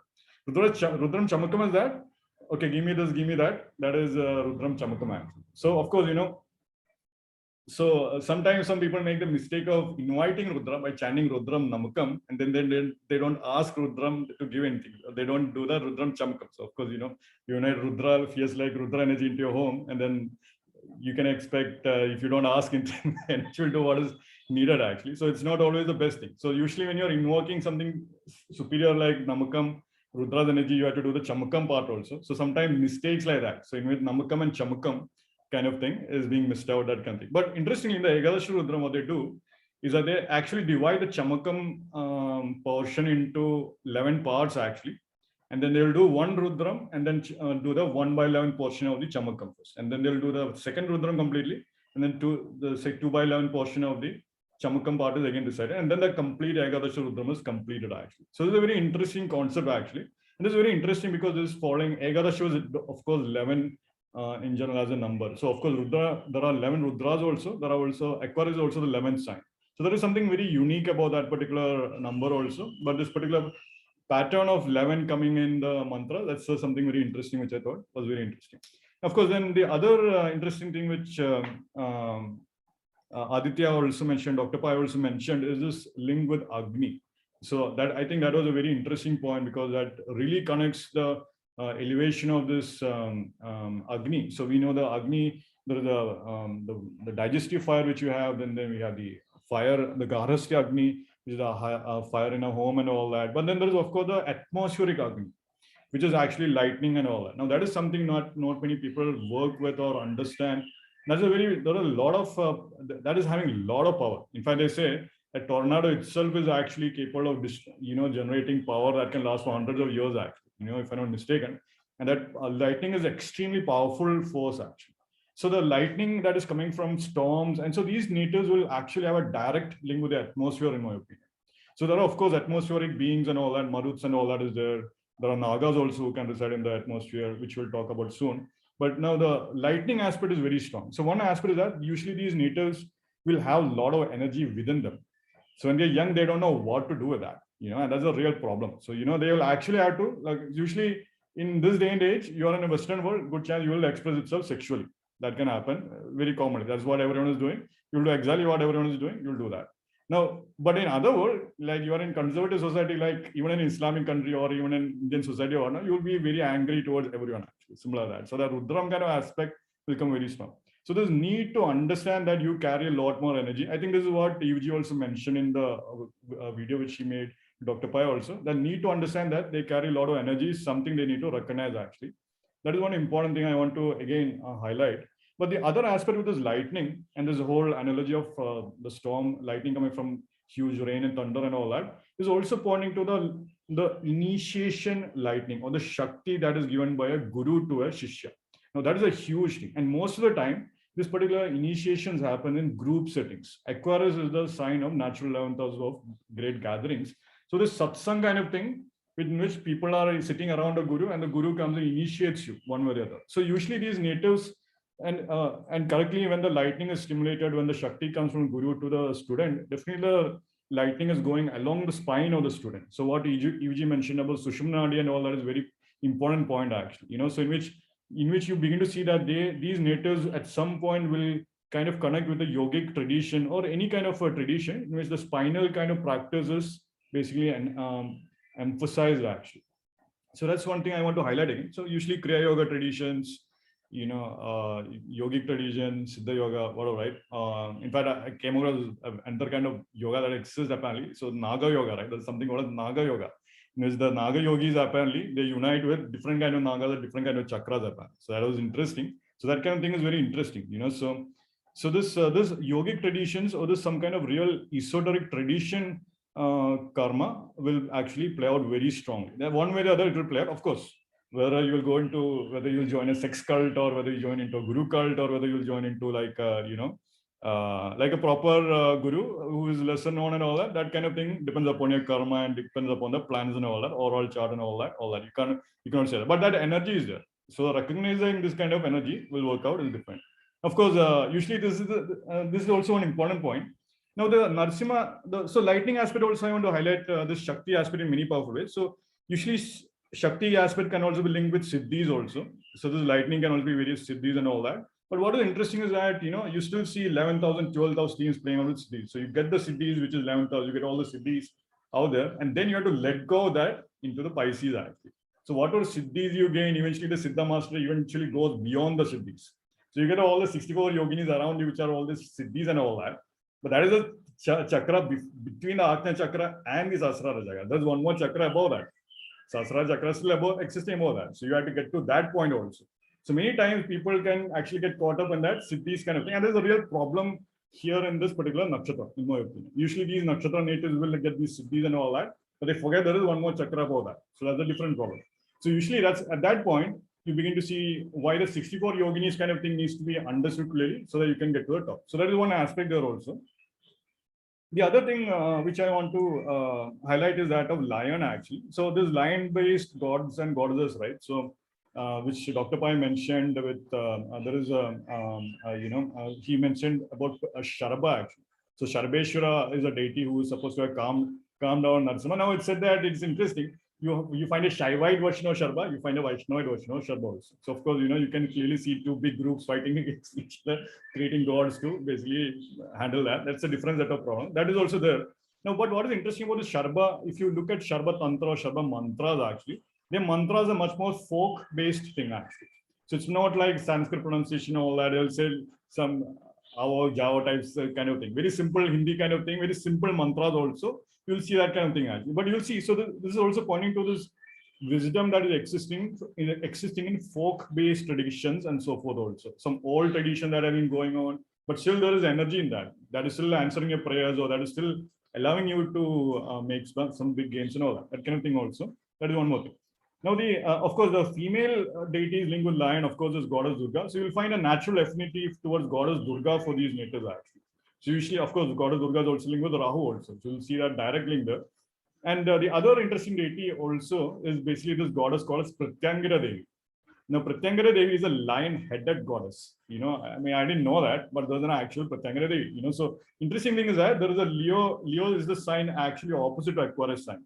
So that is a very important theme. So you begin to see this lion energy and all that. Now, Pratyangara Devi and all that, you don't chant mantras of Pratyangara Devi. You don't do it. It's like playing with fire. Everyone knows that actually. Whoever knows that, it's like playing with fire. You only go with the hardcore Tantra. Either you go to Tantric Guru and study it. Otherwise, you are going to get your life ruined. Because that is extremely Ugra Devata. You'll be basically screwing your life up. But then you find temples over there. Pray to, and usually those homas and all that is done. Usually it's done on Amavasya days and all that.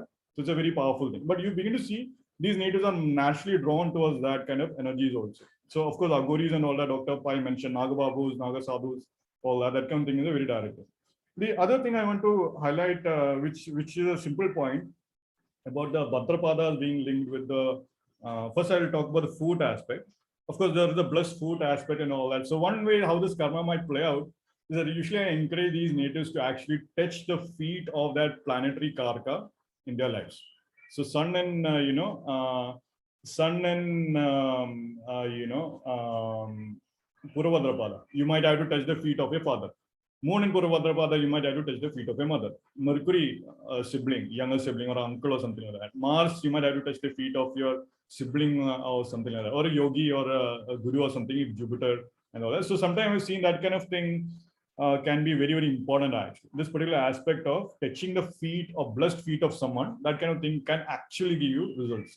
In fact, when you touch the feet of Guru, which is a standard thing because Purva Bhadrapada is a nakshatra going to 12,000 Pisces. So that is also one very powerful remedy here in that aspect. Of course, the other concept is that their feet will have problems more likely. So feet will have problems either if you are doing something in extreme also. So you are living a life that is very problematic thing, or if you are living in life that is in extreme, you're not balanced and so forth. So for instance, usually say you are having a lifestyle in which you are spending a lot of time, not taking care of yourself. So usually these nakshatra natives have to learn when to calm down and when to exert themselves. Though they carry that natural energy, they have to learn to actually calm themselves down also. Now, part of that is that sometimes I've seen these natives might actually lean on one foot more than the other. That's the other aspect also. That kind of karma in which right foot versus left foot kind of thing might also play out with respect to that. That's the other thing also with respect to blessed feet kind of aspect also. And usually, I think Dr. Pai once mentioned about doing this Epsom salt water, foot baths and all that. So that is one more thing I usually encourage with this thing, just to take care of your feet and all that. Now, of course, there is a spine connection here, which Yuji mentioned. So Sushumna Nadi is the Nadi, energy Nadi, which is exactly in the middle of the spine. So if you are planted there, like I said, Kriya initiation, if you do any Kriya initiation and thing, usually the spinal energies is what you're trying to tap into and elevate and all that, clear the channels in the spinal Sushumna Nadi and all that. So usually on the other side though, even if you're not doing any yoga and all that, usually the tendencies to have spinal issues can actually happen. So like in the sense that you might have you're more injury prone to your spine kind of thing, that kind of thing can happen. All the C30, C15, C5 and all that, right? That kind of thing is the usual spinal thing. So that kind of thing is might actually be something to watch out for. And I've seen the spinal problems also. And what is interesting is that the symbol of Purva Bhadrapada is a funeral cord. Funeral cord is basically a piece of furniture if you think about it, right? So even the opposite nakshatra is Purva Falguni and all that. So usually one of the easy way to break your spine or to get spinal injury is to move your furniture yourself. Similar to that, you don't have the muscles, you try to move your furniture yourself, you break your back, right? Especially if you're old. And this actually, like elderly people actually get back injuries and all that because they move their furniture. So literally you see that kind of thing. Now, to a point, what I've seen, these nakshatra natives will have a karma with carpenters because of that. So if you invite a carpenter, you're trying to get something fixed, there's a problem there. It's not getting fixed. This problem and all that kind of energy is one way how it might play out also. Because how the funeral cord initially would be made with wood and all that. So this karma wood will play out and all that. Of course, the other aspect is also this temporary wooden platform is one of the other symbols also. So that can also be linked with tree houses actually. So usually these nakshatra natives might actually like to spend time in tree house and all that. So usually they'll climb up trees straight up. When they're young, they'll climb the mango tree. Isn't that connected to Purva Falguni, where the platform, Uttara Falguni, yeah. No, that's correct. Exactly that. So that is also correct. But here, remember in Purva Bhadrapada, it is a temporary platform. So that's also a very interesting thing. So it's a hunting platform. Hunting platform is already made when you're hunting actually. So that's the other aspect there, other concept actually. So usually these nakshatra natives, there is a karma with houses, elevated thing, skyscrapers, or like with or in simple things in your home, it might be tree houses also. Usually you get all these vacation houses that are on tree houses and all that. So you'll see that's a very good remedy actually, just to be on top of trees and just to reside there. That might actually calm a lot of things down.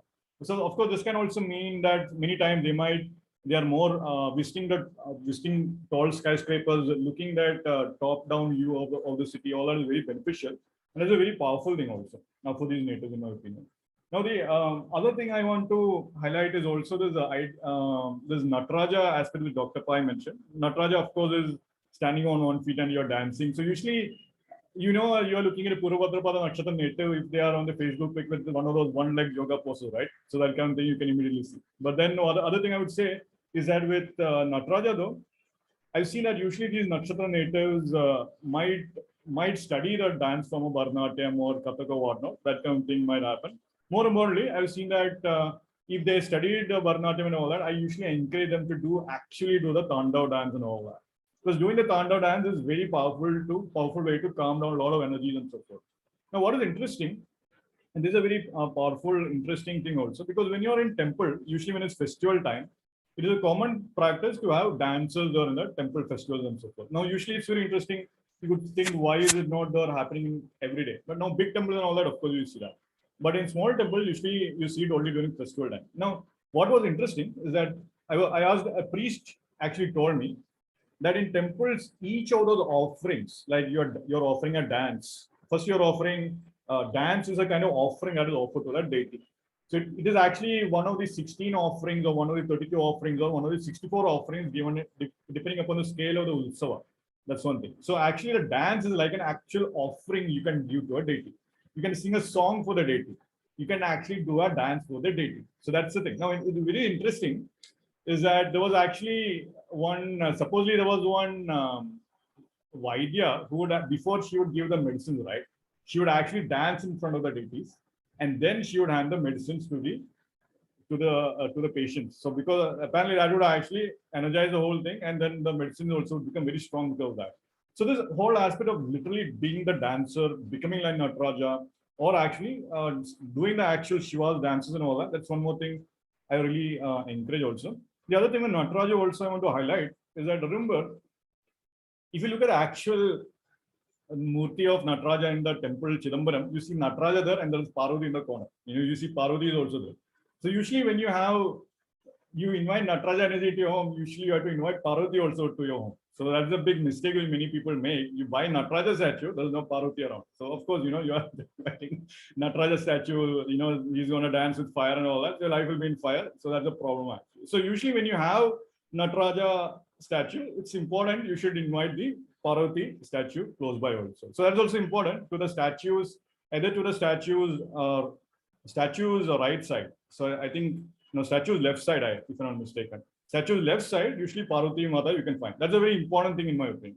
Usually you'll find that actually. You might actually find Nataraja statues just being there and there's no Parvati there. Of course, you talk to them, are there arguments in the home, are there more anger issues and all that? 100% energy is elevated in the home. You can see clearly with that because of that. And problems around that also you can see.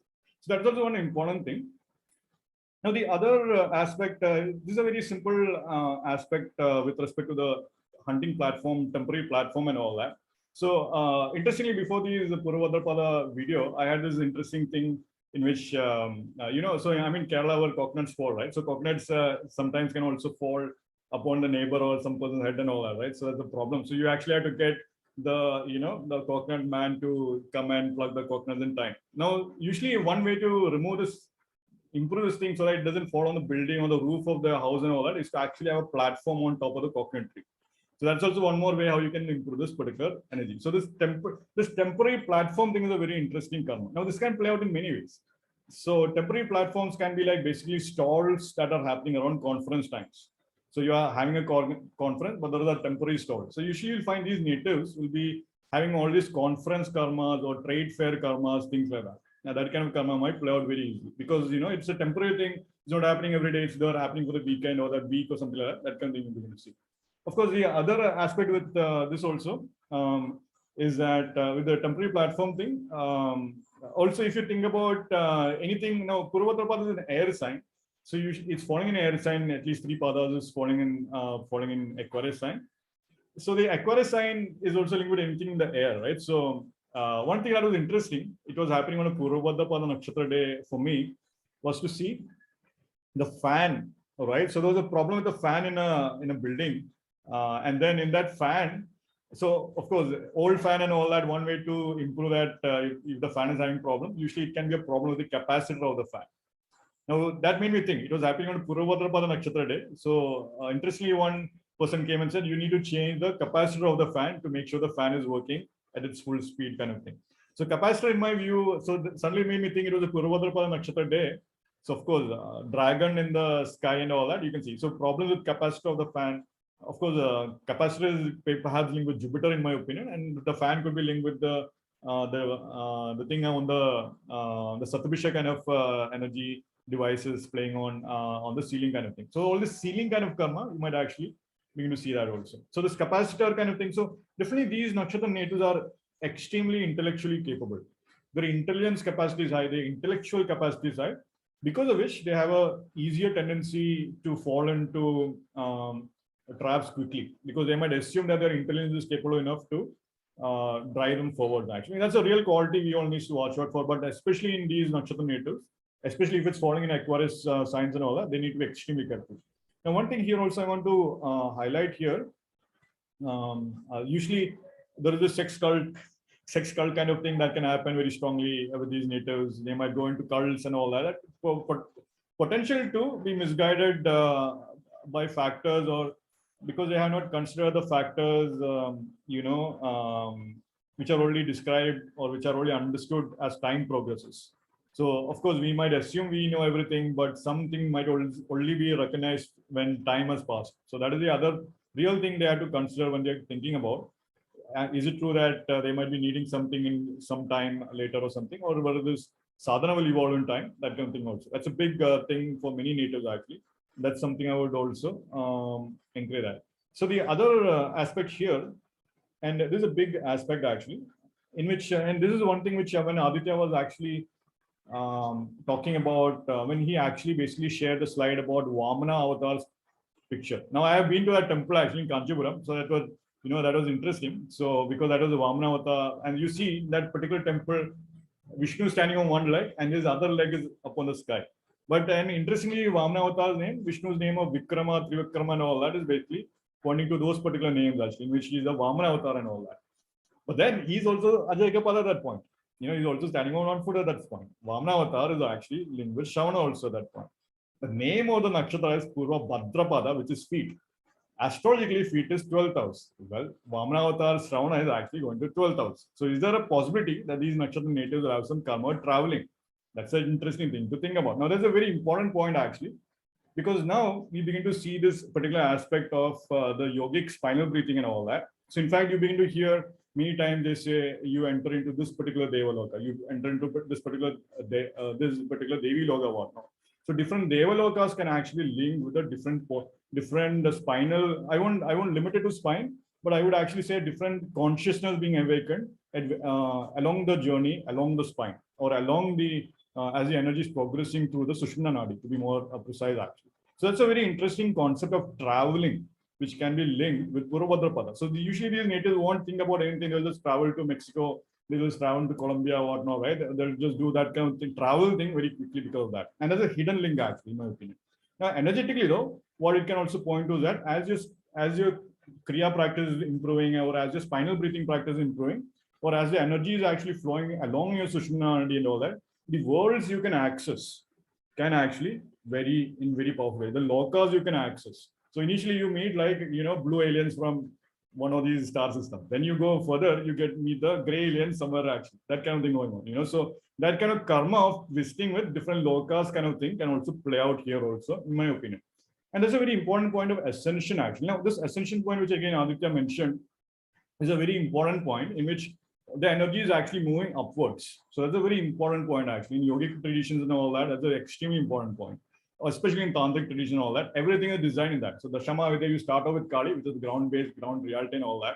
You cut off everything, and then you have the other devatas as you're progressing along the spine. And that's a big thing. At the end, and the 11th thing, you actually get to the final thing actually. And that's a very important point actually, because then at the this something called as Urdhva-gati. Urdhva-gati is this in which you are ascending. The energy is actually going upward actually. That's a very important point, because you begin to see the essence of all the sampradayas or all traditions out there is basically that. The fundamentals of all traditions that something positive kind of thing is going upward, like or you're developing that energy upwards, or you are shifting your consciousness in a deeper manner. You're entering into deeper realms of reality or deeper realms of awareness actually.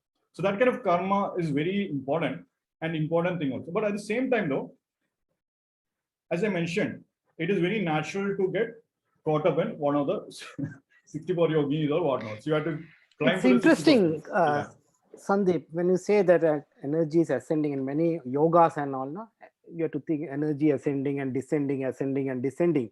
So basically what it is, Purva Bhadrapada, Uttara Bhadrapada, Purva Bhadrapada, Yeah, Uttara Bhadrapada, that's basically right. you're doing 12th house. Yeah, That's correct. what you're doing. 12th house basically to reach to meditation, spirituality, blah, blah, blah, whatever, whichever world you want to go. So that's what they are doing probably. They're energizing the EG always gives a smile. I'm like, Yeah. No, it's a so interesting that's what thing. Yeah. So definitely. and the other thing which I would like to say is you said about energy and all, about Nataraja and all. See, the in which place on earth you have the greatest energy play happening in the lab. That is the CERN lab, the That's CERN correct, yeah. lab, That's correct, yeah. where particles are made energized and then smashed onto God's particles and all, whatever the news you must have heard about Higgs boson, God's particle and all. You have a big murti of Nataraja there, they have kept. It is in Geneva, Switzerland border, but at CERN, you have a Nataraja murti. So is it that they are talking about energies and all again? It's so, apparently they have placed the Nataraja murti. Yeah. I'm not saying they would have been exactly astrologically or what. Of course. No, So something about that, Aditya, it was gifted by, I think, Baba Atomic Research Center. The scientist, India gifted it to CERN, and that whole installation of the Nataraja has happened there. Oh, that I was not knowing, but well, actually, guys, and even CERN, if you know anything of Celtic history, that is a Devata that is very much like Lord Shiva. He has Cernunnos, right? wild. If I'm not mistaken. Yes, that's him. He has snakes coiled around him. He's wild. He's the wild man. He's in the forest. the He's name? meditating. Cernunnos. What is CERNUS. Yeah. Yeah, I don't know. Someone's going to correct me if they speak real Gaelic or anything. I'm no expert at all, but definitely that Devata is he even has he's a horned god. Like they have old murtis of what they believe is Lord Shiva from the Indus Valley that have big bull horns like Nandi. Okay, so this guy is kind of looking like that, but with stag horns, like a deer. And then he has all the snakes around him and he's in a meditation posture, just like Lord Shiva. So it's interesting they named it this, and then they have Natharaja. It's fascinating. I don't think that doesn't seem accidental. I don't know. It just seems to. Because CERN and the god's name is Cernunnos. Yeah, he's also called CERN. He's also called just the short version. So when I first CERN. Yeah, it depends on what literature you're reading. Just like they have the Morrigan, which I don't fully understand her either, but she's very similar to Kali in Druid poetry. So when their bards had these stories and all of this, I mean, I'm not saying they're the same Devata. I don't know. I don't know enough. I'm just saying there's a deep similarity there. So yes, it just seems a bit odd that this place has that name and then Shiva placed and the work that they do, because even as we've spoken of before, the lingam, how they drip the water onto it and how you have to do this with the nuclear reactors to keep them cool. They use heavy water. Yeah, there you go. Yeah, I think I can also add that with the Shivlingam also, anything shaped like a Shivlingam will also carry that. And so you have a bulb or you have glassware shaping like a Shivlingam, guess what? You get something like that. That's the other interesting thing. But yeah. No, yeah, those are interesting points, definitely. Nuclear power and all that. So that's a natural thing. Usually you find this intellectual acuity or the sharpness of the intellect. They are very scientific. Aquarius definitely has a technological thing. Usually these are natives will actually question or fight with you or debate with you actually. They are asking for reason, they are asking for logic and all that. That's the thing. Then of course you have to ask what is your word? What is the definition of your word? What are the parameters of your word? How much have you got? What loka are you in? Are you in Bhuloka? Are you in, Devaloka? Are you in like one of those lower lokas actually? What is your word? That's a big thing. So that's why in my opinion, Satabhisha and Purva Bhadrapada Nakshatra always comes to it. And then Uttara Bhadrapada Nakshatra follows actually, which makes perfect sense. Now that's a very important point. Then the other point in this particular aspect also, again, this is coming with the spine and all that. So it is said that in temples also, when you go to temple, the Dwajastamba, I think not Dwajastamba, I think it's, yeah, it's called the flagpole, right? The flagpole of the temple and all that. That is, of course, a symbol of the spine and all that. So usually they would actually encourage people to go around that temple 3 times. The whole thing that is actually happening. So each time you're supposed to actually elevate the energy in your spine also, each time. 3 times if you go around the temple, eventually you will see spinal energy is increasing. That's a simple thing you'll begin to know. You go around the temple 7 times, then 7 chakras also you'll begin to see increase. Now some people, they want to get desires fulfilled and all that, they'll go 100 times that. That is a Satabisha thing they'll go. So, and of course you will get your desires fulfilled. What do I want? 11,000 getting fulfilled, easily you will get that kind of thing happen. And there are people who do that, and there are people who get that also. I mean, it can work. So there are ways how that energy, as Yuji mentioned, how energies can be moved also with certain ways. Of course, if you use it in, now the other aspect also, the good side and bad side of this particular placement is this, because it's falling 11th house. So this could be the good side of having access to a spiritual community, which is supportive in your journey, or the bad side of a spiritual community that has brought down your journey. So this particular side of that will actually play out. So these Nakshatra natives have to be extremely careful of their friends and so forth. So for instance, Aditya, when he was young, he literally took other people, he was stealing coconuts. Is that a good thing? No, 100% no. After doing astrology and all that, 100%, you take other people's row. It was not stealing, man. They are anyway, they are putting it. So the fire won't eat. So what is the difference between, karma for us? Yeah. What is the difference between eating coconut and throwing the coconuts to fire? Coconuts to fire, if you know that, you're throwing it to fire, that karma, the coconuts they are removing. Maybe those people who are giving that, they have karma with us and feeding us. Yeah, no, see, that's an important point actually. So of course, now it's very important to recognize that the karma will still play out. Whether you like it or not, karma has to play out. That will always play out. Whatever we say, all that, Jyotiji is also included, karma will always play out. But of course, what Aditya did when he was a child, he would know better. But having said so, definitely I will not encourage people to eat other people's coconut, especially when it's intended for fire. Now, this kind of thing, it's a group ritual problem, right? It's a group ritual. So that group ritual is happening, there is a mistake happening in group ritual. That's exactly this Purva thing, actually, to be frank. That's one thing actually. And I've seen sometimes there is a good effects of group ritual or the bad effects of group ritual also. Group ritual done with good intention, group ritual done with bad intention. Simple as that. Both kind of extremes can play out depending on the planets, houses, and all that. That whole thing also. But the other interesting thing is that in most of the group rituals used, yeah. Really quick, maybe one of you guys can correct me, and this is not said, this is said very neutrally, okay? Was the founder of Scientology, is he Purva Bhadrapada? That's correct, yes, he has Purva, L. Ron Hubbard actually, yeah. There's a good example. He's actually a sci-fi writer that became a guru, right? Yeah, he founded a huge, okay, this is a good, yeah. No. And also Aleister Crowley. Another, Is he Purva or Uttara or both? He has both actually. I think they're both. Yeah, Aleister Crowley is a very good example. So of course, Scientology is a cult, very direct. Scientology is a cult. I can be direct about it. Scientology, of course, it is said that L. Ron Hubbard, initially when it was working, he did come across cities and all that. But then eventually, one of the conspiracies there, government infiltrated it, made into a cult kind of thing. One of the conspiracies you get online. Now, usually you'll find conspiracy is a word that is very easy for Bhadrapada. They know all the conspiracies out there. They know all the theories and all that. That kind of thing. Of course, you see their gatherings also. You see people having conference kind of karma because of that also. That kind of thing will eventually play out also. But one thing I want to highlight though is this particular idea of gathering around a central idea.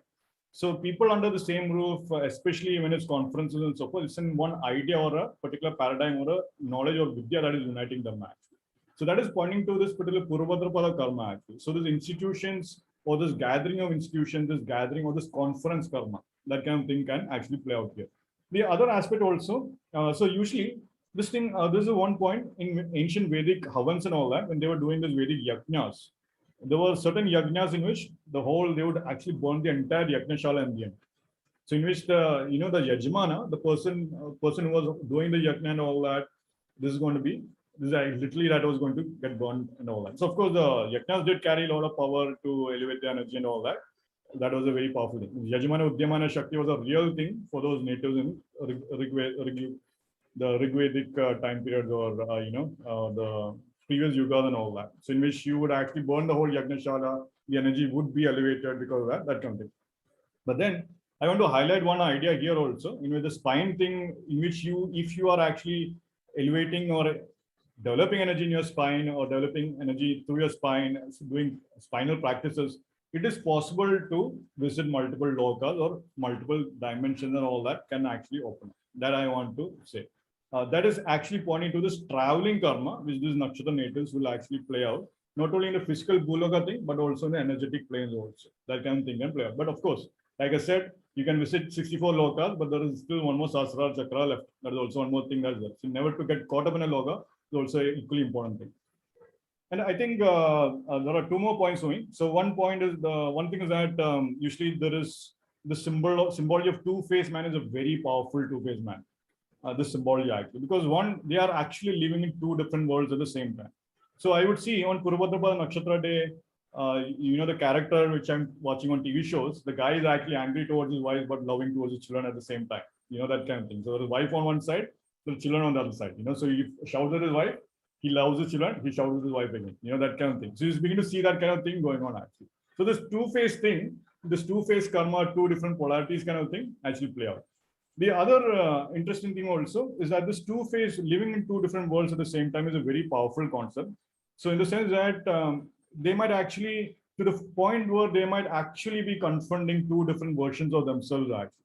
So usually this is a nakshatra which is very commonly prone to bipolar disorder and all that, especially if it's afflicted.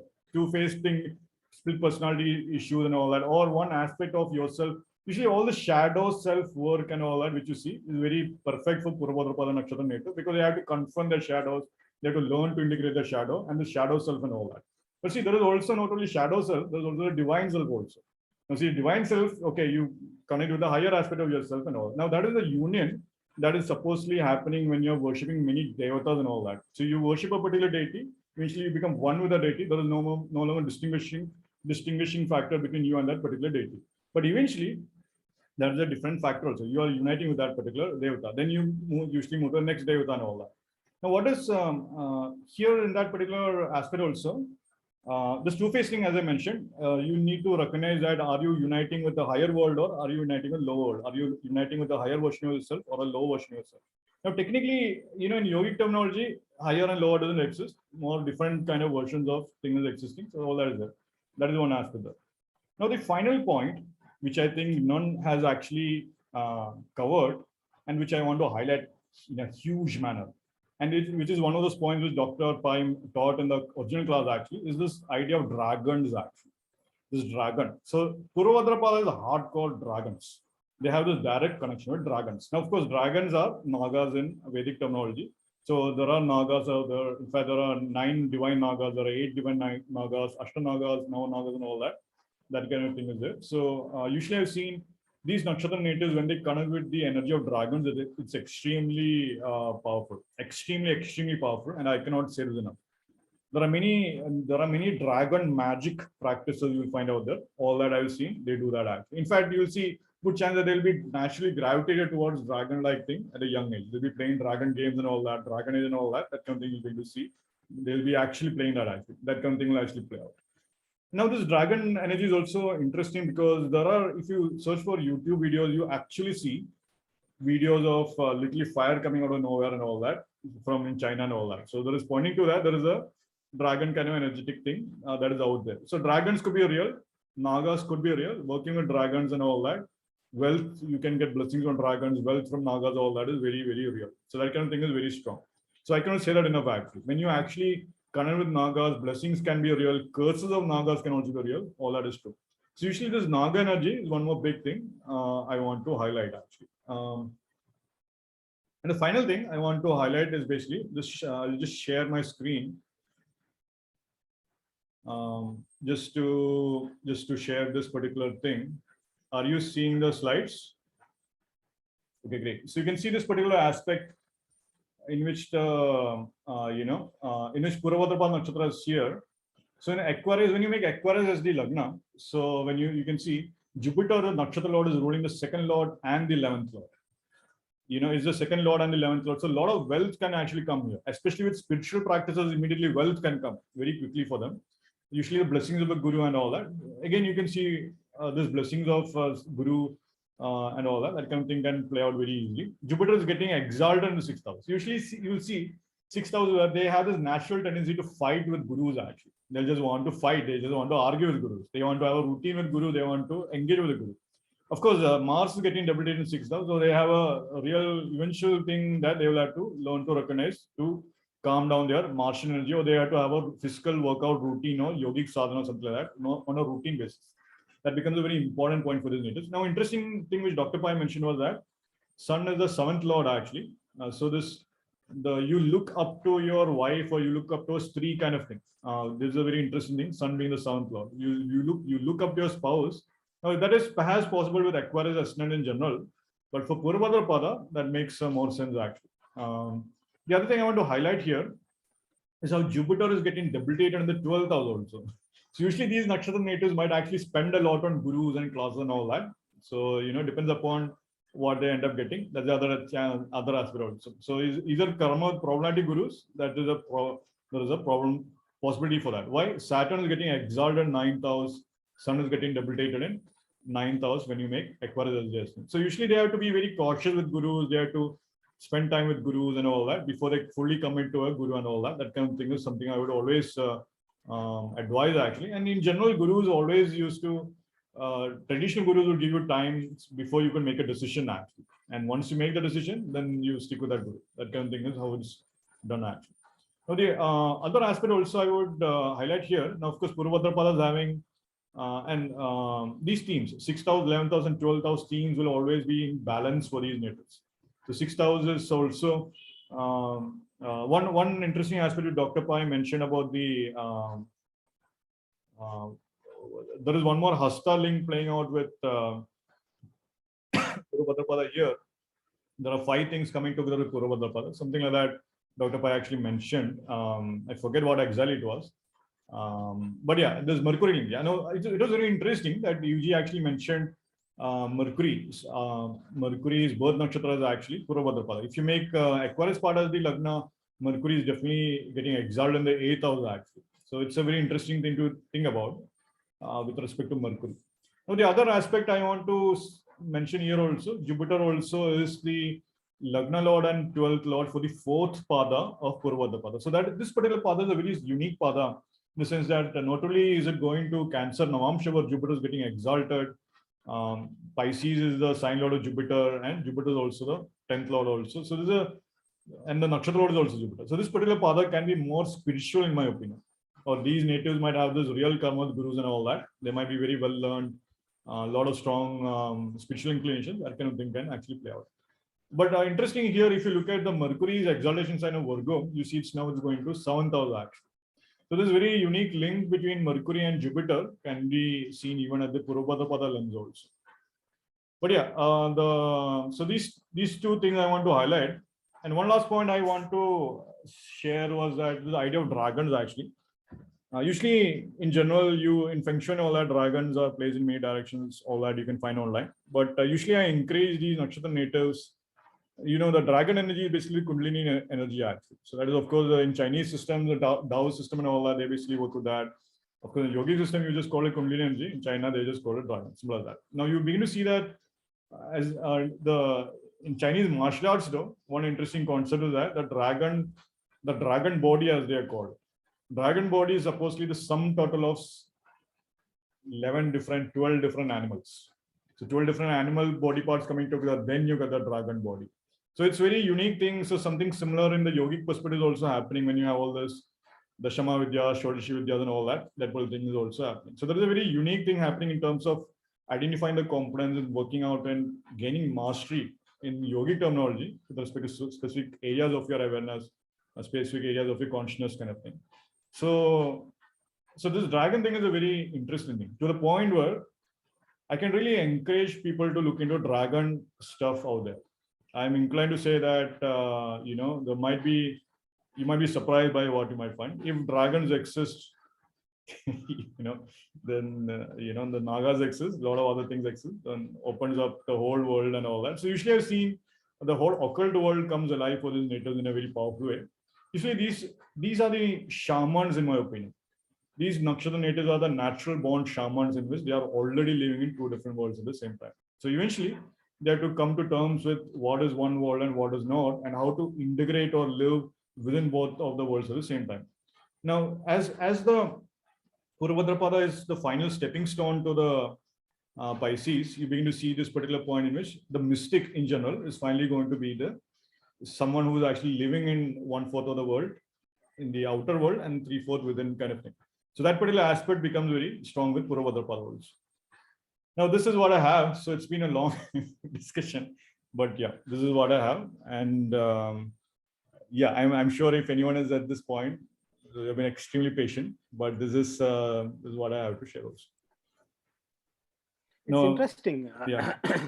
You see, if you also mentioned about the Mercury and all, and what is the Vahan of Mercury? You know, Lion, right? If I'm not mistaken. the lion, some different type of animal. Correct? It is actually called as Yali. Yali has the body of a lion, the face of a lion, but the middle portion is of an elephant's trunk. Elephant trunk, correct?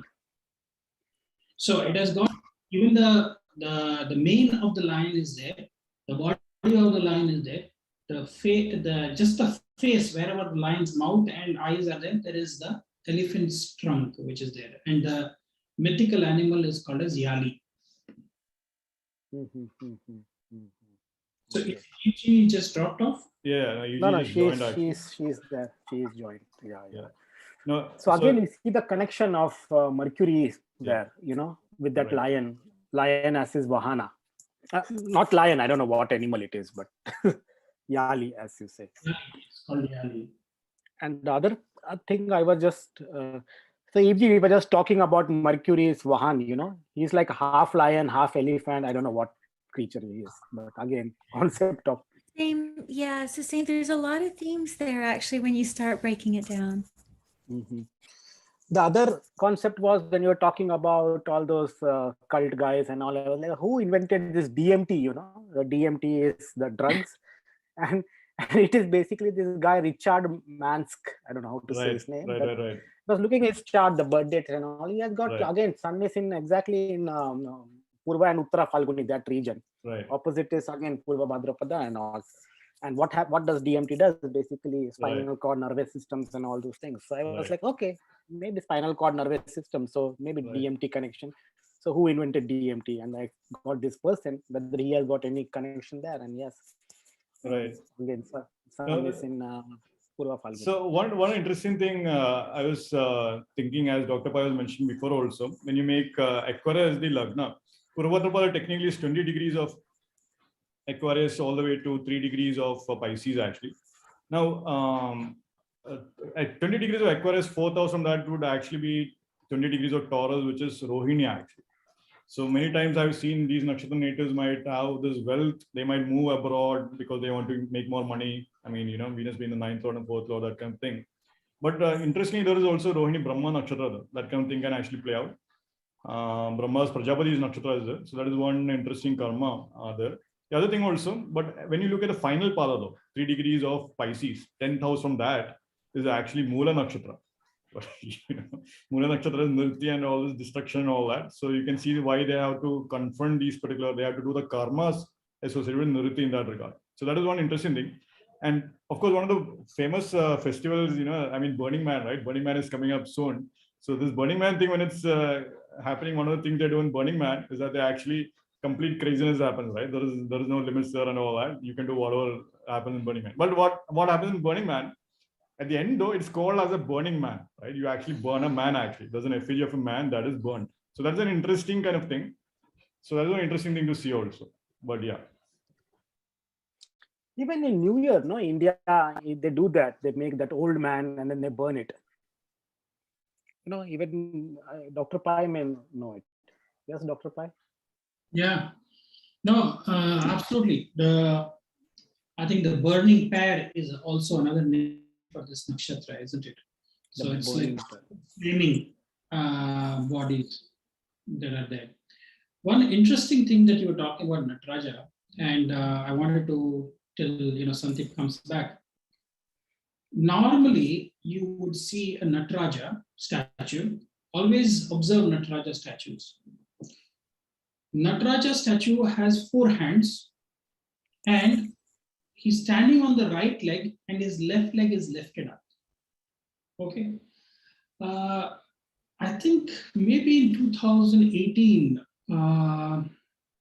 or 2017, I don't remember. I have to ask Sandeep. Me and Sandeep, we visited Madurai Meenakshi Amman temple.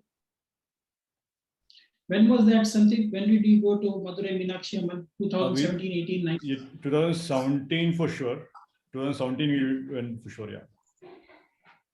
Okay, now when we went there, as you come out of the temple square, there is a shrine of a Nataraja.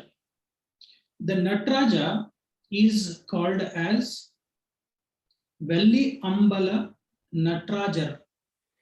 Velli Ambala Nataraja. Now here what is happening is, here you see that Nataraja is standing on the left feet with his right feet lifted up.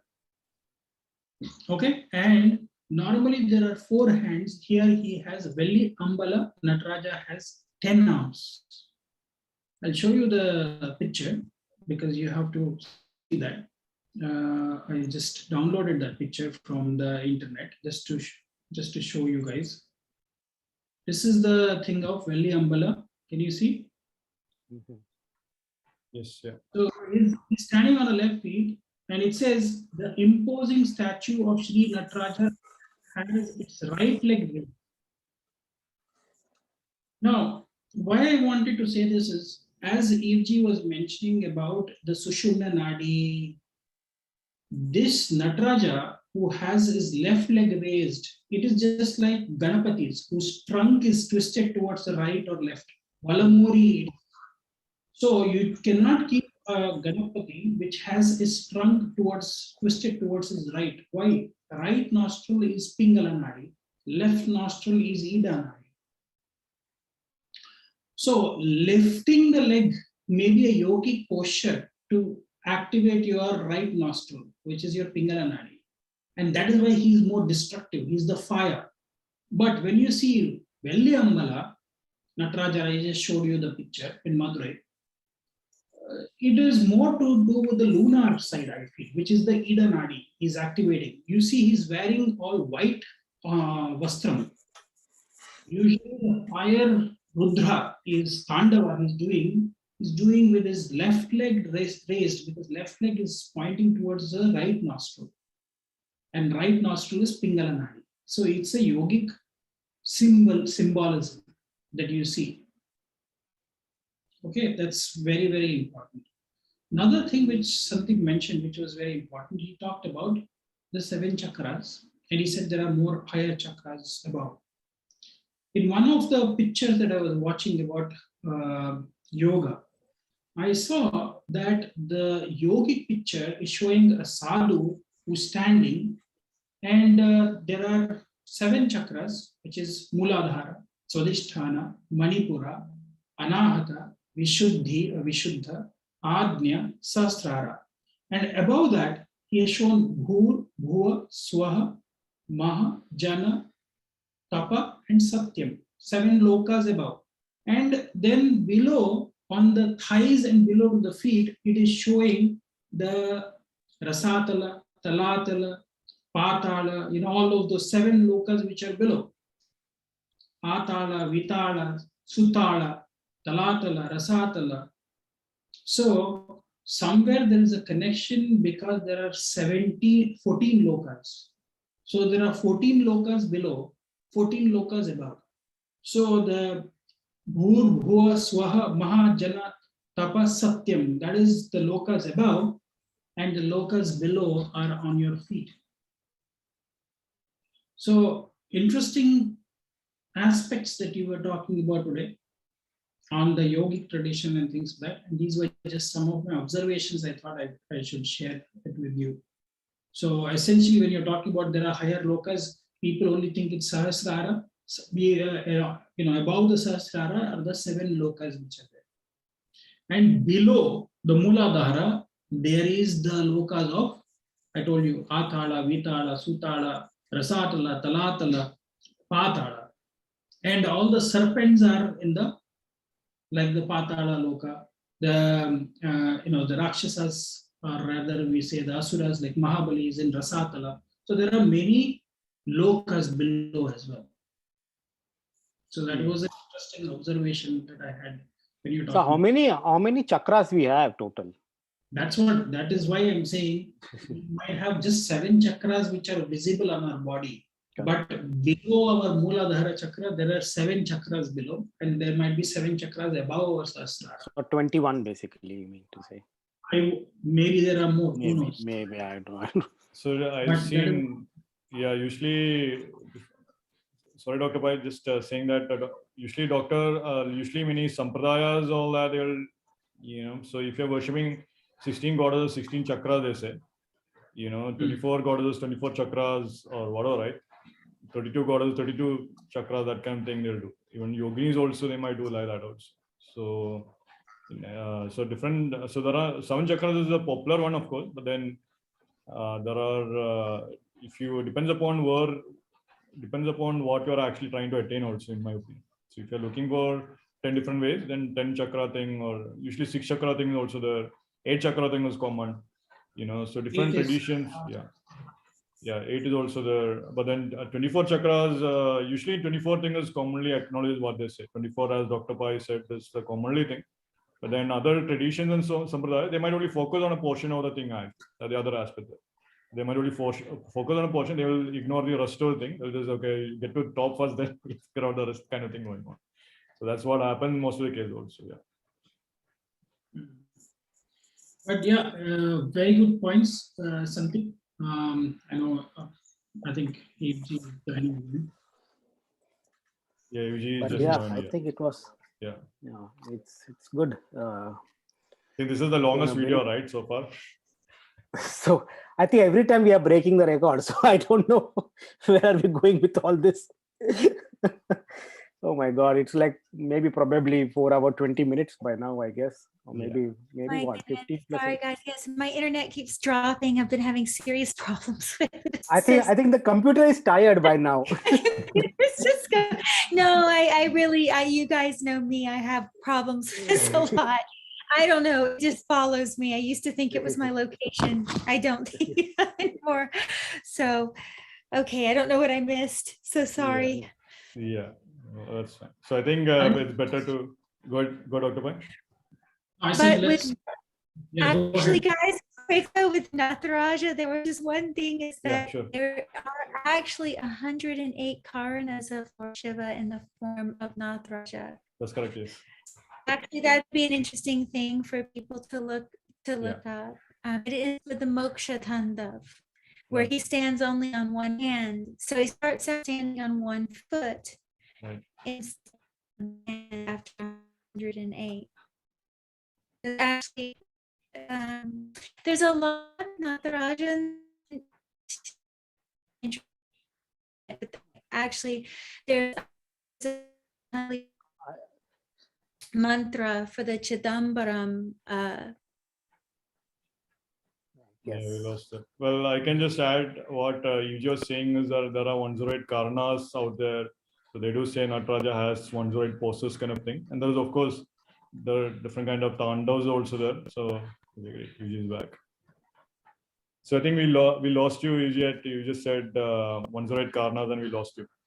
Yes, there's it's the stotram without Nandi and without Bringi. That's the secret of it. It has no horns, no feet. I just sent it to you guys. Just quickly, I found someone with it. I used to actually know more about this, but I shouldn't say. But it's a beautiful. It's beautiful for people if they want to look into it. Yeah. So I think guys. this is it actually. So I like to see how this plays out, but yeah.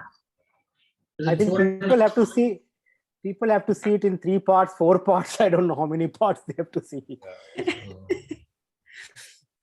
I think if anybody has been here and have been watching this whole video, I have to say, congratulations. This is like a feat. No, this is their elevation to go to the next stage, meditative stage. I think this is maybe their karmas. They get qualified to go to the 12th house themes now. Now we're getting qualified, right? Okay. But anyway, Auto Nosh. This is the symbol, right? Bhadrapada, cross swords. So, yeah, that's the other thing. So say it was just one sword, then but if it was just one sword, find two swords, right? Now you know what we are talking about, right? Well, I'll be on Mother Kali's Mundamala after this. Who was that character in that Shaktiman, man? That Kilvish, something. Yeah. Oh, yeah, Kilvish, Okay. That's over. Yeah. Great, guys. So I think, yeah, thank you. Yes, it was good. Great.